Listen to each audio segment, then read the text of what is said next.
नमस्कार, स्वागत है आपका ईटी नाउ स्वदेश पर। मैं हूं आपके साथ पूजा त्रिपाठी और आप देख रहे हैं खरा सौदा। और कुछ ही देर में हमारे सहयोगी भी शामिल होंगे और अगले डेढ़ घंटे हम आपको बताएंगे कि आज बाजार में किस तरह की रणनीति होनी चाहिए। साथ ही अहम ट्रिगर्स भी आपके सामने रखेंगे और आगे हमारे साथ एक्सपर्ट का पूरा पैनल शामिल होगा जो कि आपको बताएगा कि आज कौन से लेवल्स होंगे बाजार में जिस पर कि आपको नजर रखनी है। आज बैंक निफ्टी की एक्सपायरी भी है तो उस लिहाज से भी समझना होगा कि आज कौन से लेवल्स इंपॉर्टेंट होंगे बैंक निफ्टी के लिए। लेकिन चलिए सबसे पहले शुरुआत कर लेते हैं 4 विंडो ट्रिगर से। आपके सामने हमने आज के बड़े संकेत रखे हैं। तो ग्लोबल बाजारों से अगर बात करें तो अमेरिकी बाजारों में शानदार तेजी देखने को मिली, स्पेशली S&P और नैस्डैक नए शिखर पर। गिफ्ट निफ्टी फिलहाल 23,300 के पास सपाट है। तो काफी मिलीजुली कारोबार हुआ कल ग्लोबल बाजार में, लेकिन ग्लोबली आज सबकी नज़र फेड पॉलिसी पर भी रहेगी, तो उस पर भी फोकस रहेगा कि फेड की तरफ से कमेंट्री किस तरह की आती है। ब्याज दर में बदलाव की कोई उम्मीद फिलहाल नहीं है। इसके अलावा फोकस में आज सीमेंट कंपनियां भी रहने वाली हैं। सीमेंट कंपनियों ने दाम 8 से 10 रुपए प्रति बोरी बढ़ा दिया है। उस पर मोतीलाल ओसवाल की रिपोर्ट भी आई है और जिसके चलते आज सीमेंट कंपनियों पर नजर रखिए। इसके अलावा HCL टेक पर भी फोकस रहेगा। एपो बैंक के साथ कंपनी ने करीब 2300 करोड़ की डील की, तो एक बड़ी डील यहाँ पर HCL टेक के पास और उसके चलते इस स्टॉक पर भी नजर रखनी होगी। और इसके अलावा ओला इलेक्ट्रिक को एफएस समेत 7,250 करोड़ के IPO को मंजूरी मिल चुकी है। तो ये हैं आज के कुछ बड़े ट्रिगर्स जिन पर हम आगे चर्चा करेंगे और कहां पर फोकस होगा इस पर भी हम आगे बात करेंगे। लेकिन चलिए सबसे पहले समझ लेते हैं आज के लिए ग्लोबल संकेतों को। और हमारे साथ आशीषा मौजूद है पूरा अपडेट लेकर। आशीषा, गुड मॉर्निंग। बताइए आज ग्लोबली अगर बात करें तो ग्लोबल बाजारों से किस तरह के संकेत मिल रहे हैं? गुड मॉर्निंग पूजा। बिल्कुल काफ़ी मिले जुले संकेत निकल कर आया है ग्लोबल बाजारों से। सबसे पहले अमेरिकी बाजार की बात करते हैं। डाउ जोन्स में 0.3% की गिरावट दिखी कल के ट्रेडिंग सेशन में। S&P 500 देखें तो 0.3% की तेज़ी के साथ बंद होता हुआ नजर आया और नैस्डैक में भी करीब 1% की तेज़ी कल के ट्रेडिंग सेशन में दिखी। S&P 500 याद रखें तेज़ी के साथ बंद हुआ 0.3% की तेज़ी के साथ और रिकॉर्ड स्तर पर बंद होता हुआ नजर आया। लेकिन काफ़ी मिले जुले संकेत निकल कर आए अमेरिकी बाजारों से भी। सबसे कुछ स्टॉक स्पेसिफिक मूव्स की बात करते हैं। सबसे पहले एप्पल की बात करते हैं। करीब 7% की तेज़ी एप्पल के स्टॉक पर दिखी। कंपनी ने कुछ नए फीचर्स अनाउंस किए हैं। कंपनी ने अपग्रेड के भी कुछ नए फीचर्स अनाउंस किए हैं जिसके चलते एप्पल के शेयर में करीब 7% की तेज़ी दिखी। इसके अलावा एनवीडिया, याद रखें जब से ही कंपनी ने स्टॉक स्प्लिट अनाउंस किया था स्टॉक में भारी तेज़ी दिखी थी, लेकिन कल थोड़ी सी मुनाफा वसूली दिखी और एप्पल जैसे मैंने बताया रिकॉर्ड स्तर पर बंद होता हुआ नजर आया। इसके अलावा याद रखें फेडरल रिजर्व की पॉलिसी मीटिंग चालू है जिसका आउटकम आज देर रात को आएगा। क्या कमेंट्री निकल कर आती है इंटरेस्ट रेट को लेकर, इन्फ्लेशन एनवायरनमेंट को लेकर, वो काफ़ी क्रूशियल रहेगी। एक्सपेक्टेशंस कहे ब्याज दरों में कोई बदलाव की एक्सपेक्टेशंस नहीं है। 5.25 से 5.5% पर इंटरेस्ट रेट रह सकते हैं, लेकिन फिर भी कमेंट्री क्या निकल कर आती है उस पर स्ट्रीट की नज़र रहेगी। CPI इन्फ्लेशन का डेटा भी आ जाएगा। 0.1% की एक्सपेक्टेशन है मंथ ऑन मंथ बेसिस पर। तो कई सारा मैक्रो डेटा है जो अमेरिकी बाजार से निकल कर आ सकता है जिसका प्रभाव अमेरिकी बाजारों पर दिखाई दे सकता है। इसके अलावा यूरोपियन मार्केट से जो संकेत निकल कर आ रहे हैं उस पर भी नजर डाल लेते हैं। यूरोपियन मार्केट का लाल निशान में बंद हुए। डैक्स में 0.7% की कमजोरी दिखी कल के ट्रेडिंग सेशन में। FTSE में करीब 1% की कमजोरी और कैक में 1% से ज़्यादा की कमजोरी दिखी। तो ऑल यूरोपियन मार्केट से नेगेटिव संकेत आज के बाजारों के लिए निकल कर आए। UK के बेरोजगारी के आंकड़े भी आए। 4.3% पर बेरोजगारी आई जो 4.4%, so quarter on quarter basis पर थोड़ी सी बढ़ोतरी देखने को मिली इस क्वार्टर में। इसके अलावा क्रूड ऑयल मार्केट पर भी नज़र डाल लेते हैं। याद रखें ब्रेंट क्रूड में पिछले हफ्ते काफ़ी गिरावट दिखी थी। $78 पर बैरल के आसपास हम चले गए थे, लेकिन उसके बाद थोड़ी सी मजबूती दिखी और अब ओपेक से भी कुछ कमेंट्री निकल कर आ रही है। तो ब्रेंट क्रूड अब $81-82 पर बैरल के आसपास आ चुका है। तो ऑल इन ऑल काफ़ी मिले जुले संकेत है। गिफ्ट निफ्टी पर नज़र डालें तो उस पर भी कोई पॉजिटिव एक्शन नहीं दिखाई दे रहा। यूरोपियन मार्केट भी लाल निशान में बंद होते हुए नजर आए। ठीक है, बहुत बहुत शुक्रिया शेषा, ये पूरी जानकारी देने के लिए। तो एक बड़ा इवेंट जो कि एफओएमसी की मीट जो कि चल रही है, उससे जुड़े क्या कुछ अपडेट्स आते हैं उस पर देखना होगा। और उसके पहले ग्लोबल बाजारों में बहुत ज़्यादा उथल पुथल तो फिलहाल नहीं देखने को मिल रही है। नैस्डैक में फिर से एक बार तेज़ी है, तो आईटी काउंटर्स पे आज ज़रूर नज़र रहेगी। पर अब आज के सत्र में सीमेंट काउंटर्स पे भी नज़र रहेगी। और डिम्पी, हम आपके पास आए निफ्टी बैंक निफ्टी का डेटा समझने, और सीमेंट की जो खबर आई है वो हमने ऑलरेडी शायद मंडे को अपने दर्शकों को बता दी थी। जिस तरीके से सभी सीमेंट काउंटर्स, अल्ट्राटेक ले लीजिए, रैमको ले लीजिए, इन सब में तेज़ी थी। और आज उस खबर पे आप देखिए रिपोर्ट भी आई है कि जून महीने में ही जो दाम जो है बढ़ाए गए हैं प्रति बोरी। और ये जो पूरा सीज़न रहता है वो ज़्यादा अच्छा नहीं रहता है, मॉनसून का सीज़न है, सीमेंट की खपत कम रहती है, पर फिर भी दाम बढ़ाए गए और काफ़ी अच्छा एक्शन देखने को मिला सभी शेयर्स में। देखिए, यही होता है सृष्टि। अब पहले जब मार्केट में खबर नहीं आ रही थी, सीमेंट कंपनीज चल रही, तभी हमने आपको नोटिस कराया था कि हमने अपने चैनल चेक से पता किया करीब 10 से 12 रुपये दाम बढ़े हैं। ये सबसे ज़्यादा दाम पहले वेस्ट में बढ़ने थे, बाद में देखा देखी फिर और जगहों पर भी बढ़े हैं। तो लेकिन जो दाम बढ़े हैं पर बैग के, वो 8 से 10 रुपये के बढ़े हैं। ये हमने आपको थोड़ा पहले ही इसके बारे में नोटिस कराया था जब सीमेंट कंपनीज चल रही थी। और आपसे ये भी कहा था कि जिस दिन एक खबर आएगी ना, उस दिन सेल ऑन राइज भी बाइंग, मतलब सेल हो जाएगा, buying on rumour and sell on news हो जाएगा। एग्जैक्टली आज सीमेंट कंपनीज में वही हो सकता है। इनफैक्ट कल से वही शुरू हो रहा है। तो आप देखेंगे अब सीमेंट कंपनीज के अंदर अगर इस खबर को देख के अब कोई उतरना चाहता है ना मार्केट के अंदर, वो शायद पूरे अच्छे से मैनेज ना कर पाए सीमेंट कंपनीज को, और बहुत बढ़िया ट्रेड ना ले पाए।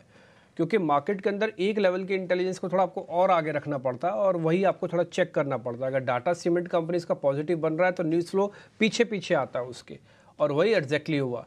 तो थोड़ा सावधानी रखिएगा। अब सीमेंट कंपनीज के अंदर जो बस था वो मार्केट के अंदर आ चुका है कि 10 रुपये पर बैग के हिसाब से दाम बढ़े हैं। टिपिकली वेस्ट में ज़्यादा थे, बाद में फिर सदर्न इंडिया वगैरह में भी बढ़े हैं। तो इसलिए ज़्यादातर सीमेंट कंपनीज चल रही थी। रैमको का चलने की वजह भी यही थी, अल्ट्रा एसीसी के चलने की वजह भी मोटा मोटी यही थी। हाँ, आज देखते हैं कि सेल ऑन राइज होता है नहीं, क्योंकि गिफ्ट निफ्टी भी जो है फिलहाल अभी तो नेगेटिव संकेत ही दे रहा है। और कल भी थोड़ी सी प्रॉफिट बुकिंग हमने इन सभी काउंटर्स में देखी थी। पर चलिए अब आगे बढ़ते हैं और निफ्टी बैंक निफ्टी की बात करते हैं कि क्या कुछ डेटा के दम पे आज आपकी होनी चाहिए रणनीति। पर डिम्पी, उससे पहले एफआईआईएस डीआईआईएस की पोजिशनिंग बताइए, क्योंकि देखिए कल हालांकि एफआईआईएस की सेलिंग कम थी, पर कल ढेर सारी ब्लॉक डील्स थी डिम्पी, जहाँ पे हमने देखा कि इंडिगो में ब्लॉक डील हुई, आईआरबी इंफ्रा में ब्लॉक डील हुई। तो ये सब को नजर में रखते हुए एफआईआईएस डीआईआईएस कैसे प्लेस्ड है फिलहाल? देखिए, मैं नेट में आपको नंबर बता देता हूँ। एफआईआईएस की जो होल्डिंग है ना, वो बढ़कर करीब करीब 36% हो गई है। ये 34% थी, 36% हो गई है। आपको इस लेवल को दो तरीके से देखना चाहिए। पहला, क्या एफआईआईएस मार्केट में है कि नहीं है? एफआईआईएस तो मार्केट में है, क्योंकि आपने इसी 30 और 32 के लेवल पे ऑल टाइम हाई टेस्ट किया हुआ है। आपने तो इसके नीचे जाके ऑल टाइम हाई टेस्ट किया हुआ है जब मार्केट के अंदर इतने लोग आए भी नहीं थे। तो ये बात तो आप समझ लीजिए, मार्केट के अंदर एफआईआईएस भी हैं और वो ठीक ठाक अमाउंट में है। 1/3 लेके बैठे हैं टोटल पोजीशंस का, इस समय लॉन्ग करके बैठे हैं। दूसरा पॉइंट, रिटेल के पास कितनी पोजीशन है? उनके पास है 55% की पोजीशन, 55-56% की लॉन्ग पोजीशंस। ठीक, डीआईएस के पास कितना माल है? उनके पास है 52% की लॉन्ग पोजीशंस। कुल मिला के कहने की बात यह है कि जिसके पास जितना होना चाहिए उसने पूरा ले रखा है, भर रखा है। तो आप बहुत ज़्यादा उम्मीद ना करें कि किसी की इंस्टीट्यूशनल होल्डिंग में बहुत जल्दी बदलाव होगा। वो बिना किसी ट्रिगर के होगा, ट्रिगर के साथ ही होगा। वो चाहे आप मॉनसून का कोई खबर लेके आइए, चाहे आप अर्निंग्स के बारे में वापस से बताइए, चाहे फिर आप कुछ और पॉलिसी लेके आइए, 100 दिन वाला प्लान लेके आइए, या कुछ भी लेके आइए, या ग्लोबल मार्केट्स में ग्लोबल फेड से कुछ लेके आइए। तो कुछ ना कुछ लेके आना होगा, तभी ये होल्डिंग्स में मोटा मोटी चेंज होगा। अदरवाइज ये होल्डिंग्स ना तो आपको जीने देगी, ना ही आपको चलने देगी, ना ही तोड़ने देगी। कुल मिला के एफआईआईएस की होल्डिंग का रेंज बनी हुई है। मेरी अपनी कैलकुलेशन जो हमने कई साल से एफआईआईएस की लॉन्ग होल्डिंग शॉर्ट होल्डिंग को हम चेक करते हैं, मेरे को लगता नहीं कि बजट से पहले वो 50% के आसपास लेंगे पोजीशंस। मान लो अगर 50% तक नहीं जाते तो बाज़ार यहीं ठहर जाएगा, और अगर यहाँ से मान लो चल भी गए तो आपके पास सिर्फ 10 से 15% और पोजीशंस लेने की है। अगर मैं 10 से 15% पोजीशन ले भी लूँ तो मेरे को नहीं लगता कि 250 से 300 से पॉइंट मार्केट निफ्टी के अंदर जोड़ पाएगा। वो जोड़ने पर भी आपका 23,500 आके रुकेगा, जो कि टिपिकली ऑप्शंस का भी रेजिस्टेंस है।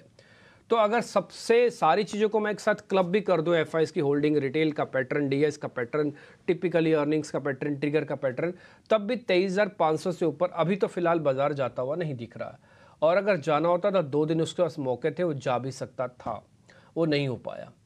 दूसरा, ऐसी एफआईएस होल्डिंग पर आपको बता दूं, इनको भी एक डिप की रिक्वायरमेंट है। मैंने कल भी आपको बताया था सृष्टि, आज मैं फिर से आपको रिपीट कर देता हूं, ये जो डिप है ना, ये दोनों की रिक्वायरमेंट है।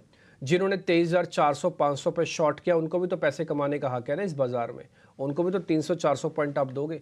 2 दिन से बाजार चल नहीं रहा तो टूट भी तो नहीं रहा, फ्लैट ही तो बंद हो रहा है, तो आप उनको एग्जिट क्यों नहीं दे रहे हो? जिन्होंने शॉर्ट किया हुआ ऊपर, उनको एग्जिट दो, वो बाहर निकलेंगे तभी तो नए लोग अंदर आएंगे। वो तो बाहर ही नहीं निकलने का मौका दे रहे आप 2 दिन से उनको। तो 300 पॉइंट 200 पॉइंट की कम से कम गिरावट मार्केट के अंदर एक्सपेक्टेड है। ये 23,050 से लेकर 23,100 के बीच में अपना बेस बना देगा। आपको मोटा मोटी ये 100-150 पॉइंट के बीच में डिप की रिक्वायरमेंट है उन लोगों को जिन्होंने शॉर्ट किया हुआ है। और जिन्होंने लॉन्ग कर रखा है ना, जिनको करना है एक्चुअली में, उनका कंफर्ट फैक्टर नहीं आ रहा।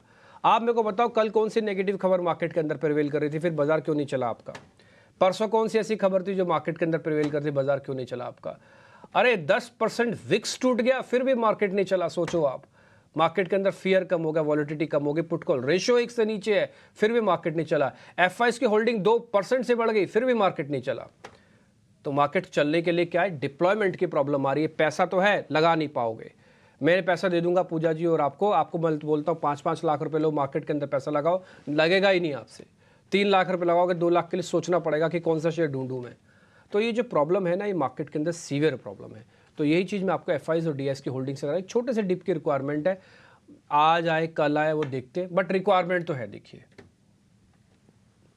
तो थोड़े से डिप की रिक्वायरमेंट मार्केट में ज़रूर है, इसके बारे में हम पिछले 2 दिनों से भी बात कर रहे हैं। पर आइए अब डेटा के दम पे समझते हैं कि आज के लिए कौन से लेवल्स इंपॉर्टेंट है। और पहले डिम्पी बात करेंगे निफ्टी की। कल भी हमने देखा, हालांकि पिछले 2 दिनों से देख रहे हैं कि आखिरी का जो आधे से पौना घंटा होता है, वहाँ पे प्रेशर आ जाता है, ऑलमोस्ट डे लो पे हम क्लोज कर रहे हैं।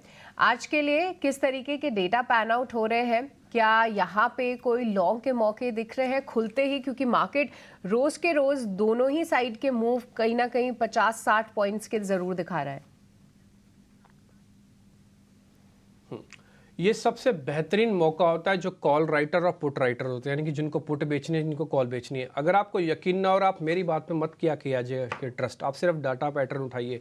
आप एक ऑप्शन की चेन खोलिए निफ्टी की, 23,000 से लेके 23,500 की सारी कॉलें टूटी हुई थी, 23,000 से लेके 23,500 की सारी पुटें टूटी हुई थी। तो फिर मंदी कौन कर रहा है? तो फिर तेजी कौन कर रहा है? कोई कुछ नहीं कर रहा, सिर्फ राइटर्स पैसा कमा रहे हैं। कल राइटर्स ने कॉल वालों से भी पैसे ले लिए, पुट वालों से भी पैसे ले लिए। अगर आपको यकीन नहीं होता, आप एट द मनी जाके चेक कर लो। आप 23,200 के आसपास होना, चेक कर लो। 23,200 300 वाली कॉल और पुट दोनों टूटी हुई है कल। तो हो क्या रहा है कि मार्केट चर्न कर रहा है। इस चर्निंग के बीच में कोई ये आदमी उठ के आए और बोले मैं सुपर इंटेलिजेंट आदमी हूँ, सर आपको मार्केट पीट के रख देगा।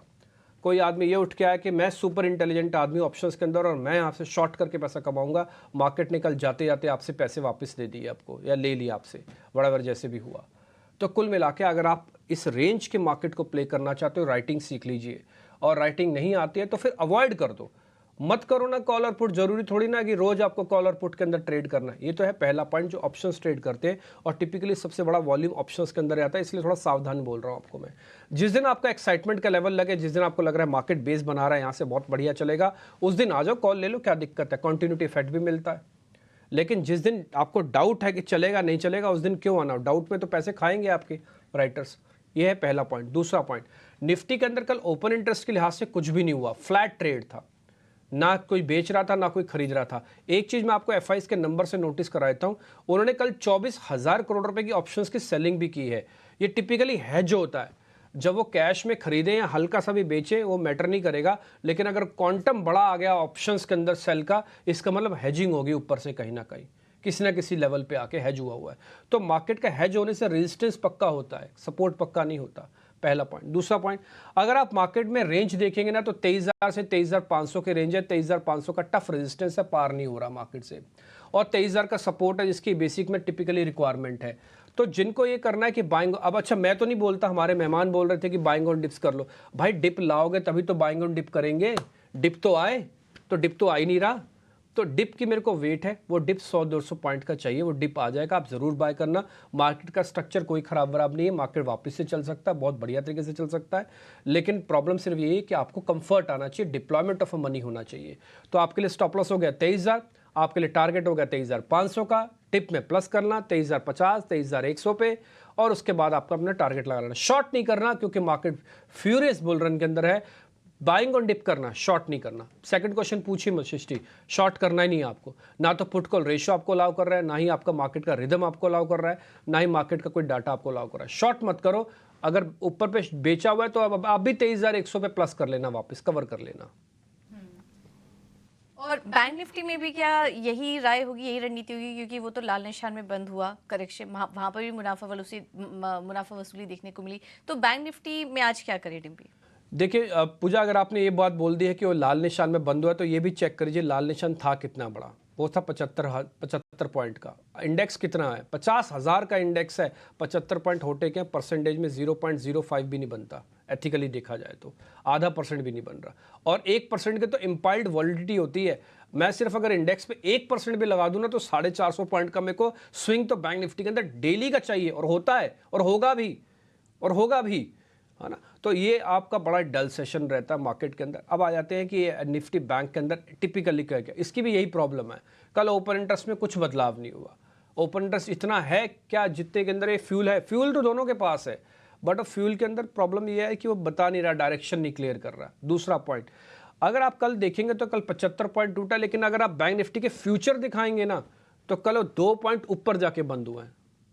आप देखोगे आके फ्यूचर बाकायदा हर निशान में बंद हुआ 0.01। इससे ज़्यादा फ्लैट कंडीशन क्या बनाई जा सकती है 50,000 वाली, और 60 इस चीज़ का गवाह है। कल हमने बोला था कल इंडाइसिस का दिन ही नहीं है, आप मत करो कल इंडाइसिस में काम, आप थक जाओगे, परेशान हो जाओगे, इरिटेट कर देगा मार्केट। और टिपिकली मैं इरिटेट हो गया, हमको तो कुछ दिख ही नहीं रहा था मार्केट के अंदर, आंखों के आगे अंधेरा, कुछ समझ ही नहीं आ रहा क्या बोले क्या देखे। ठीक, तो अब बैंक निफ्टी के अंदर आज का दिन ज़्यादा गिरावट का नहीं है, बैंक निफ्टी ऑलरेडी कैचअप नहीं कर चुका, वो पहले भी पीछे था, और चलने के लिए इसको और मेहनत करनी पड़ेगी। और बैंक निफ्टी के अंदर 49,500 49,300 का बहुत बढ़िया सपोर्ट है। ये लेवल्स अगर आपको मिल जाए, यानी कि 200-250 पॉइंट नीचे मिल जाए, आप धीरे धीरे करके बैंक निफ्टी को पहले प्लस करना। निफ्टी के मुकाबले बैंक निफ्टी के अंदर पुल बैक ज़्यादा अच्छा आना चाहिए, पुट कॉल रेशियो भी यही बताता है। ठीक, तो कुल मिला के बैंक निफ्टी के अंदर अभी अवॉइड करो, छोटा मोटा डिप आ जाए, मैं एक्सपेक्ट करता हूँ आज ही आ जाना चाहिए, अगर आज नहीं आया तो फिर आएगा भी नहीं हो सकता। तो आज अगर छोटा मोटा डिप आ जाता है प्लस कर लेना। रेंज में आपको बता देता हूँ 49,300 49,500 एक स्ट्रॉन्ग बेस है। आप 49,500 से सोचना शुरू करना कि मेरे को बाय करना, एक एक लॉट करके लेना, हर 200-200 पॉइंट पे प्लस करते जाना नीचे जाए तो। और दूसरा आपका टारगेट होगा 50,000 का, 50,000 एक बार पार होगा फिर देखी जाएगी, टिल पहले 50,000 का आपका टारगेट है। अगर आप शॉर्ट का क्वेश्चन पूछने जा रहे हैं तो मत पूछेगा, शॉर्ट मेरी तरफ से मना है।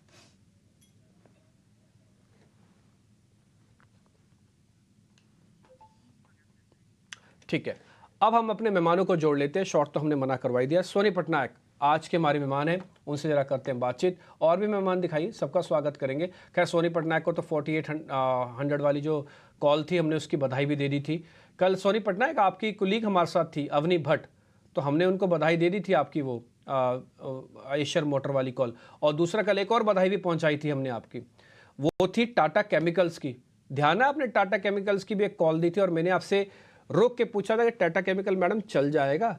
आपने कहा 2 दिन के अंदर चलेगा तो चलेगा, नहीं तो चलेगा ही नहीं। आपकी बात थी, आपको याद है ना, आपने यही बात बोला था और वो कल ही चल गया, उसने 24 घंटे भी नहीं लिए। बहुत शुक्रिया, थैंक यू वेरी मच, आपने हमको अच्छा ट्रेड बताया। टाटा केमिकल्स उस दिन ट्रेड बताया जिस दिन टिपिकली वो चलता ही है। दूसरे हमारे संतोष मीना जी हैं, संतोष सर के साथ बहुत बेहतरीन ट्रेड लिए और हमने काफ़ी अच्छे ट्रेड उनसे समझे। आज भी उसी ट्रेड्स के बारे में हम फिर से चर्चा करेंगे। मेरे को ध्यान है यूपीएल भी उन्होंने दिया था और यूपीएल के बारे में भी उन्होंने जानकारी दी। कुछ हद तक केमिकल के स्टॉक्स भी थे उनकी तरफ से, ऐसे कुछ एक शेयर्स उन्होंने और भी हमको दिए थे। बहुत बहुत शुक्रिया आप दोनों मेहमानों का आज कार्यक्रम में जुड़ने के लिए। सोनी जी आपसे शुरू करें, आपको भी डिप की ज़रूरत है या फिर सीधा ही प्लस करना चाहते हो आप निफ्टी बैंक निफ्टी? जी, good morning Dimpy ji. Thank you so much. देखिए, मेरे ख्याल से डिप डेफिनेटली आएगा और ये डिप का आज इंट्राडे बेसिस पे एक शॉर्ट कॉल में भी यूटिलाइज हो सकता है। पैरामीटर ये है कि निफ्टी काफी टाइम से, यानी कि लास्ट 2 टू 3 डेज से आप देख सकते हैं 23,350, 23,400 ये रेंज पे जितना भी जाता है वहां से सेलिंग प्रेशर नोटिस होता है, वहां से वो गिर के टुवर्ड्स 23,200 जो कि इंट्राडे सपोर्ट है वहीं पे आके रुक जाता है। सो यहाँ पे मेरे ख्याल से फ्रेश लॉन्ग्स आपको तभी करनी चाहिए अगर रेजिस्टेंस को क्रॉस करता है 23,400 420 उसके ऊपर। नहीं होता है तो फिर आप डिप का इंतजार कीजिए। अभी डिप आपको टुवर्ड्स सपोर्ट लेना चाहिए। सपोर्ट है 23,050 23,000 पे। बट ये जो अभी लेवल करंट लेवल से और सपोर्ट के बीच में जो 200 250 पॉइंट्स का एक गैप है, वहां पे आप एक शॉर्ट कॉल का यूटिलाइज कर सकते हैं। इंट्राडे बेसिस पे देखिए, अगर 23,200 ब्रेक करता है तो आप उसके नीचे सेल कीजिए। ये स्पॉट लेवल पे मैं बता रही हूँ। उसके नीचे आप सेल कर सकते हैं। सेल करने पे आप स्टॉप लॉस मेंटेन कीजिए 23,360 और आपका जो टारगेट बनेगा 23,100 23,060, ये दो टारगेट्स आपको मिलेंगे। आप वहां पे शॉर्ट्स को कवर कर दीजिए, वेट कीजिए थोड़ा स्टेबल हो जाए मार्केट, वो डिप आपको चाहिए, वहां से आप रीइनिशिएट कर सकते हैं लॉन्ग्स के लिए। तो ये रेंज प्ले बहुत अच्छा है। रेजिस्टेंस पे शॉर्ट कीजिए, सपोर्ट पे बाई कीजिए। सो मेरे ख्याल से निफ्टी के लिए लेवल्स काफी क्लियर है। अगर हम बैंक निफ्टी की बात करें, बैंक निफ्टी यहाँ पे दो इंपॉर्टेंट क्रूशियल सपोर्ट लेकर बैठा है। एक है 49,400, दूसरा है 49,000 पे। तो मेरे ख्याल से बैंक निफ्टी में करंट लेवल पे आप शॉर्ट मत कीजिए, काफी वॉलेटाइल हो सकता है। आप बैंक निफ्टी में स्ट्रेट डिप का इंतजार कीजिए। जैसे आपको ये रेंज, ये सपोर्ट का रेंज मिले, आप वहीं पे बाई कर सकते हैं। स्टॉप लॉस मेंटेन कीजिए 48,500। बैंक निफ्टी वो डिप से बाउंस कर सकता है टुवर्ड्स 49,500 49,800, तो वैसे आप प्ले कर सकते हैं। तो बैंक निफ्टी में थोड़ा इंतजार कीजिए, वेट एंड वॉच रखिए, डिप का इंतजार कीजिए। निफ्टी में स्ट्रेट कट आप ये 200 पॉइंट्स का शॉर्ट यूटिलाइज कर सकते हैं। निफ्टी 50 दोनों ही मौके दे सकता है शॉर्ट और लॉन्ग के, पर बैंक निफ्टी में क्लियर सलाह है कि निचले स्तरों पे आप खरीदारी की राय बना सकते हैं, तो उसके लिए आप थोड़ा सा वेट ज़रूर करें। तो ये थी सलाह निफ्टी बैंक निफ्टी पे। पर चलिए अब आगे बढ़ते हैं और दोनों ही एक्सपर्ट से उनकी स्टॉक कॉल्स लेते हैं, क्योंकि हालांकि इंडेक्स में एक रेंज बाउंड सेशन मिल रहा है, दोनों ही साइड के ट्रेड्स आप ढूंढ सकते हैं, पर स्टॉक स्पेसिफिक एक्शन भरपूर है। और संतोष, वेरी गुड मॉर्निंग। सबसे पहले आपसे समझना चाहेंगे, बताइए कहाँ पे है आज की stock calls? Yes Srishti, good morning and good morning to everyone. So मेरा थोड़ा सा आज आईटी स्पेस में से है स्टॉक, पहला स्टॉक ओएफएसएस। नॉर्मली मेरे रडार पे आता नहीं है, लेकिन इसका स्ट्रक्चर अच्छा है। ओवर द नाइट नैस्डैक में अच्छी तेजी देखने को मिली और वहाँ का जो लिस्टेड कंपनी और ओरेकल फाइनेंशियल सर्विसेज, वहाँ कल एक 7-8% की रैली देखने को मिली। इसका चार्ट स्ट्रक्चर भी अच्छा है, तो उसके हिसाब से मैं यहाँ खरीदारी की सलाह दूंगा। यहाँ पर 9,000 का टारगेट रहेगा, 8300 रुपीज का स्टॉप लॉस रहेगा। दूसरा मेरा स्टॉक शुगर स्पेस से है। कल हमने शुगर स्टॉक्स में एक अच्छा मोमेंटम देखा। मुझे लगता है कि मोमेंटम शुरू हुआ है, वहाँ ये तेजी और बढ़ेगी अंटिल बजट, ये मोमेंटम बना रहेगा। और इस शुगर स्पेस में से जो सबसे स्ट्रॉन्ग काउंटर है वो है त्रिवेणी इंजीनियरिंग। इसने निवेशकों को काफी अच्छा पैसा बना के दिया और एक करेक्शन के बाद फिर से मोमेंटम पकड़ते नजर आ रहा है, तो यहाँ पर खरीदारी करना चाहिए। यहाँ पर आपका स्टॉप लॉस रहेगा 360 का, टारगेट रहेगा 390 का। तो त्रिवेणी इंजीनियरिंग यहाँ पे आप रखिए नज़र। कल भी हमने देखा, देखिए आपकी स्क्रीन पे भी दिख रहा है कि 8.5% की तेज़ी है। पूरी थीम जो है एग्री से रिलेटेड है, चाहे वो फर्टिलाइजर्स ले लीजिए या फिर त्रिवेणी इंजीनियरिंग जैसे स्टॉक्स ले लीजिए, यहाँ पे एक अच्छा एक्शन है। साथ ही साथ आईटी स्पेस पे भी नज़र है संतोष की, तो यहाँ पे भी आप ध्यान रखिए। सोनी, गुड मॉर्निंग, बताइए स्टॉक कॉल्स आपकी कहाँ पे है? जी, गुड मॉर्निंग सृष्टि जी। यहाँ पे पहला मेरा रहेगा बाय कॉल अशोक लेलैंड पे। अशोक लेलैंड पे एक फ्रेश ब्रेकआउट नजर आ रहा है। यहाँ पे हम देख सकते हैं कि 230 का काफी अच्छा सपोर्ट है। सो 230 स्टॉप लॉस के साथ आप बाय कर सकते हैं करंट लेवल पे, जो कि 238 पे चल रहा है। और अगर आपको हल्की सी डिप नजर आती है टुवर्ड्स 236 235, वहां तक भी आप बाय कर सकते हैं। 230 स्टॉप लॉस रखिए, टारगेट रहेगा 250 252। एक ऑल्टरनेटिवली अगर किसी को इसमें ऑप्शंस में भी करना हो तो आप अशोक लेलैंड की 240 कॉल ऑप्शन बाय कर सकते हैं। बट बाय करने का रेंज यहाँ पे आपका बैठेगा 5.5 से लेकर 5 के बीच में। ये प्रीमियम के रेंज में बाय कीजिए। स्टॉप लॉस 2.8 का लगाइए, टारगेट रहेगा 9.5 और 12। सो काफी स्ट्रॉन्ग लग रहा है मेरे ख्याल से। ये जितना भी आपको एक हल्की सी अगर डिप भी नजर आता है, वहां से वो बाई हो जाएगा, बाउंस करेगा काफी स्ट्रांगली। दूसरा कॉल यहाँ पे रहेगा एमसीएक्स पे। एमसीएक्स पे भी मेरे ख्याल से जो एक स्ट्रक्चर फॉर्म हो रहा है, आप अगर देखेंगे सो एक पॉजिटिव व्यू बनता है टुवर्ड्स 3900 3950। यहाँ पे कल जो 100% वॉल्यूम्स क्रॉस हुआ था और एक एक हल्की से फ्रेश लॉन्ग पोजीशंस भी ऐड हो रहे हैं इसमें। सो बहुत ही स्लोली इसमें पोजीशंस ऐड हो रहे हैं। आप एमसीएक्स को डिप में बाय कर सकते हैं एनीवे टुवर्ड्स 3700 3660 के रेंज में। अगर ये रेंज आपको नजर आता है, आप इसी डिप में बाय कीजिए। स्टॉपलेस लगाए 3600, टारगेट रहेगा 3900 पे। यहाँ पे आप ऑल्टरनेटिवली बुल कॉल स्प्रेड भी अप्लाई कर सकते हैं एमसीएक्स में। और स्ट्राइक्स जो आपको सिलेक्ट करने हैं बुल कॉल स्प्रेड के लिए, वो है 3800 कॉल ऑप्शन आपको बाय करना है और आपको सामने 4000 की कॉल ऑप्शन सेल करना है। व्यू सेम है, स्टॉप लॉस भी सेम रहेगा, टारगेट भी सेम ही रहेगा यहाँ पे।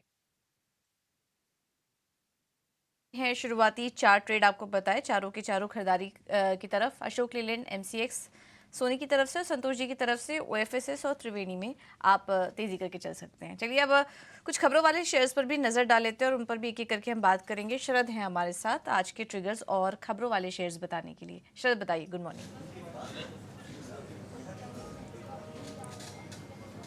जी बिल्कुल देखा जाए तो सबसे पहले जो है सीमेंट स्टॉक्स फोकस में रहेंगे, जैसे कि अल्ट्राटेक सीमेंट हुआ, एसीसी अंबुजा सीमेंट हुआ, क्योंकि चैनल चेक सजेस्ट कर रहे हैं कि 6 महीने बाद एक सिग्निफिकेंट प्राइस हाइक लिया गया 8 से लेकर 10 रुपये प्रति बैग अक्रॉस रीजन्स भारत में। और याद रखिए कि हमने जो है सबड्यूड डिमांड देखा था, इलेक्शंस का भी इम्पैक्ट आया था, लेकिन अब धीरे धीरे जिस तरह इंफ्रा पिकअप हो रही है तो सीमेंट का रिक्वायरमेंट भी लगता है, तो अब जो है थोड़ी प्राइसिंग पावर भी इन कंपनीज़ में आ रहे हैं।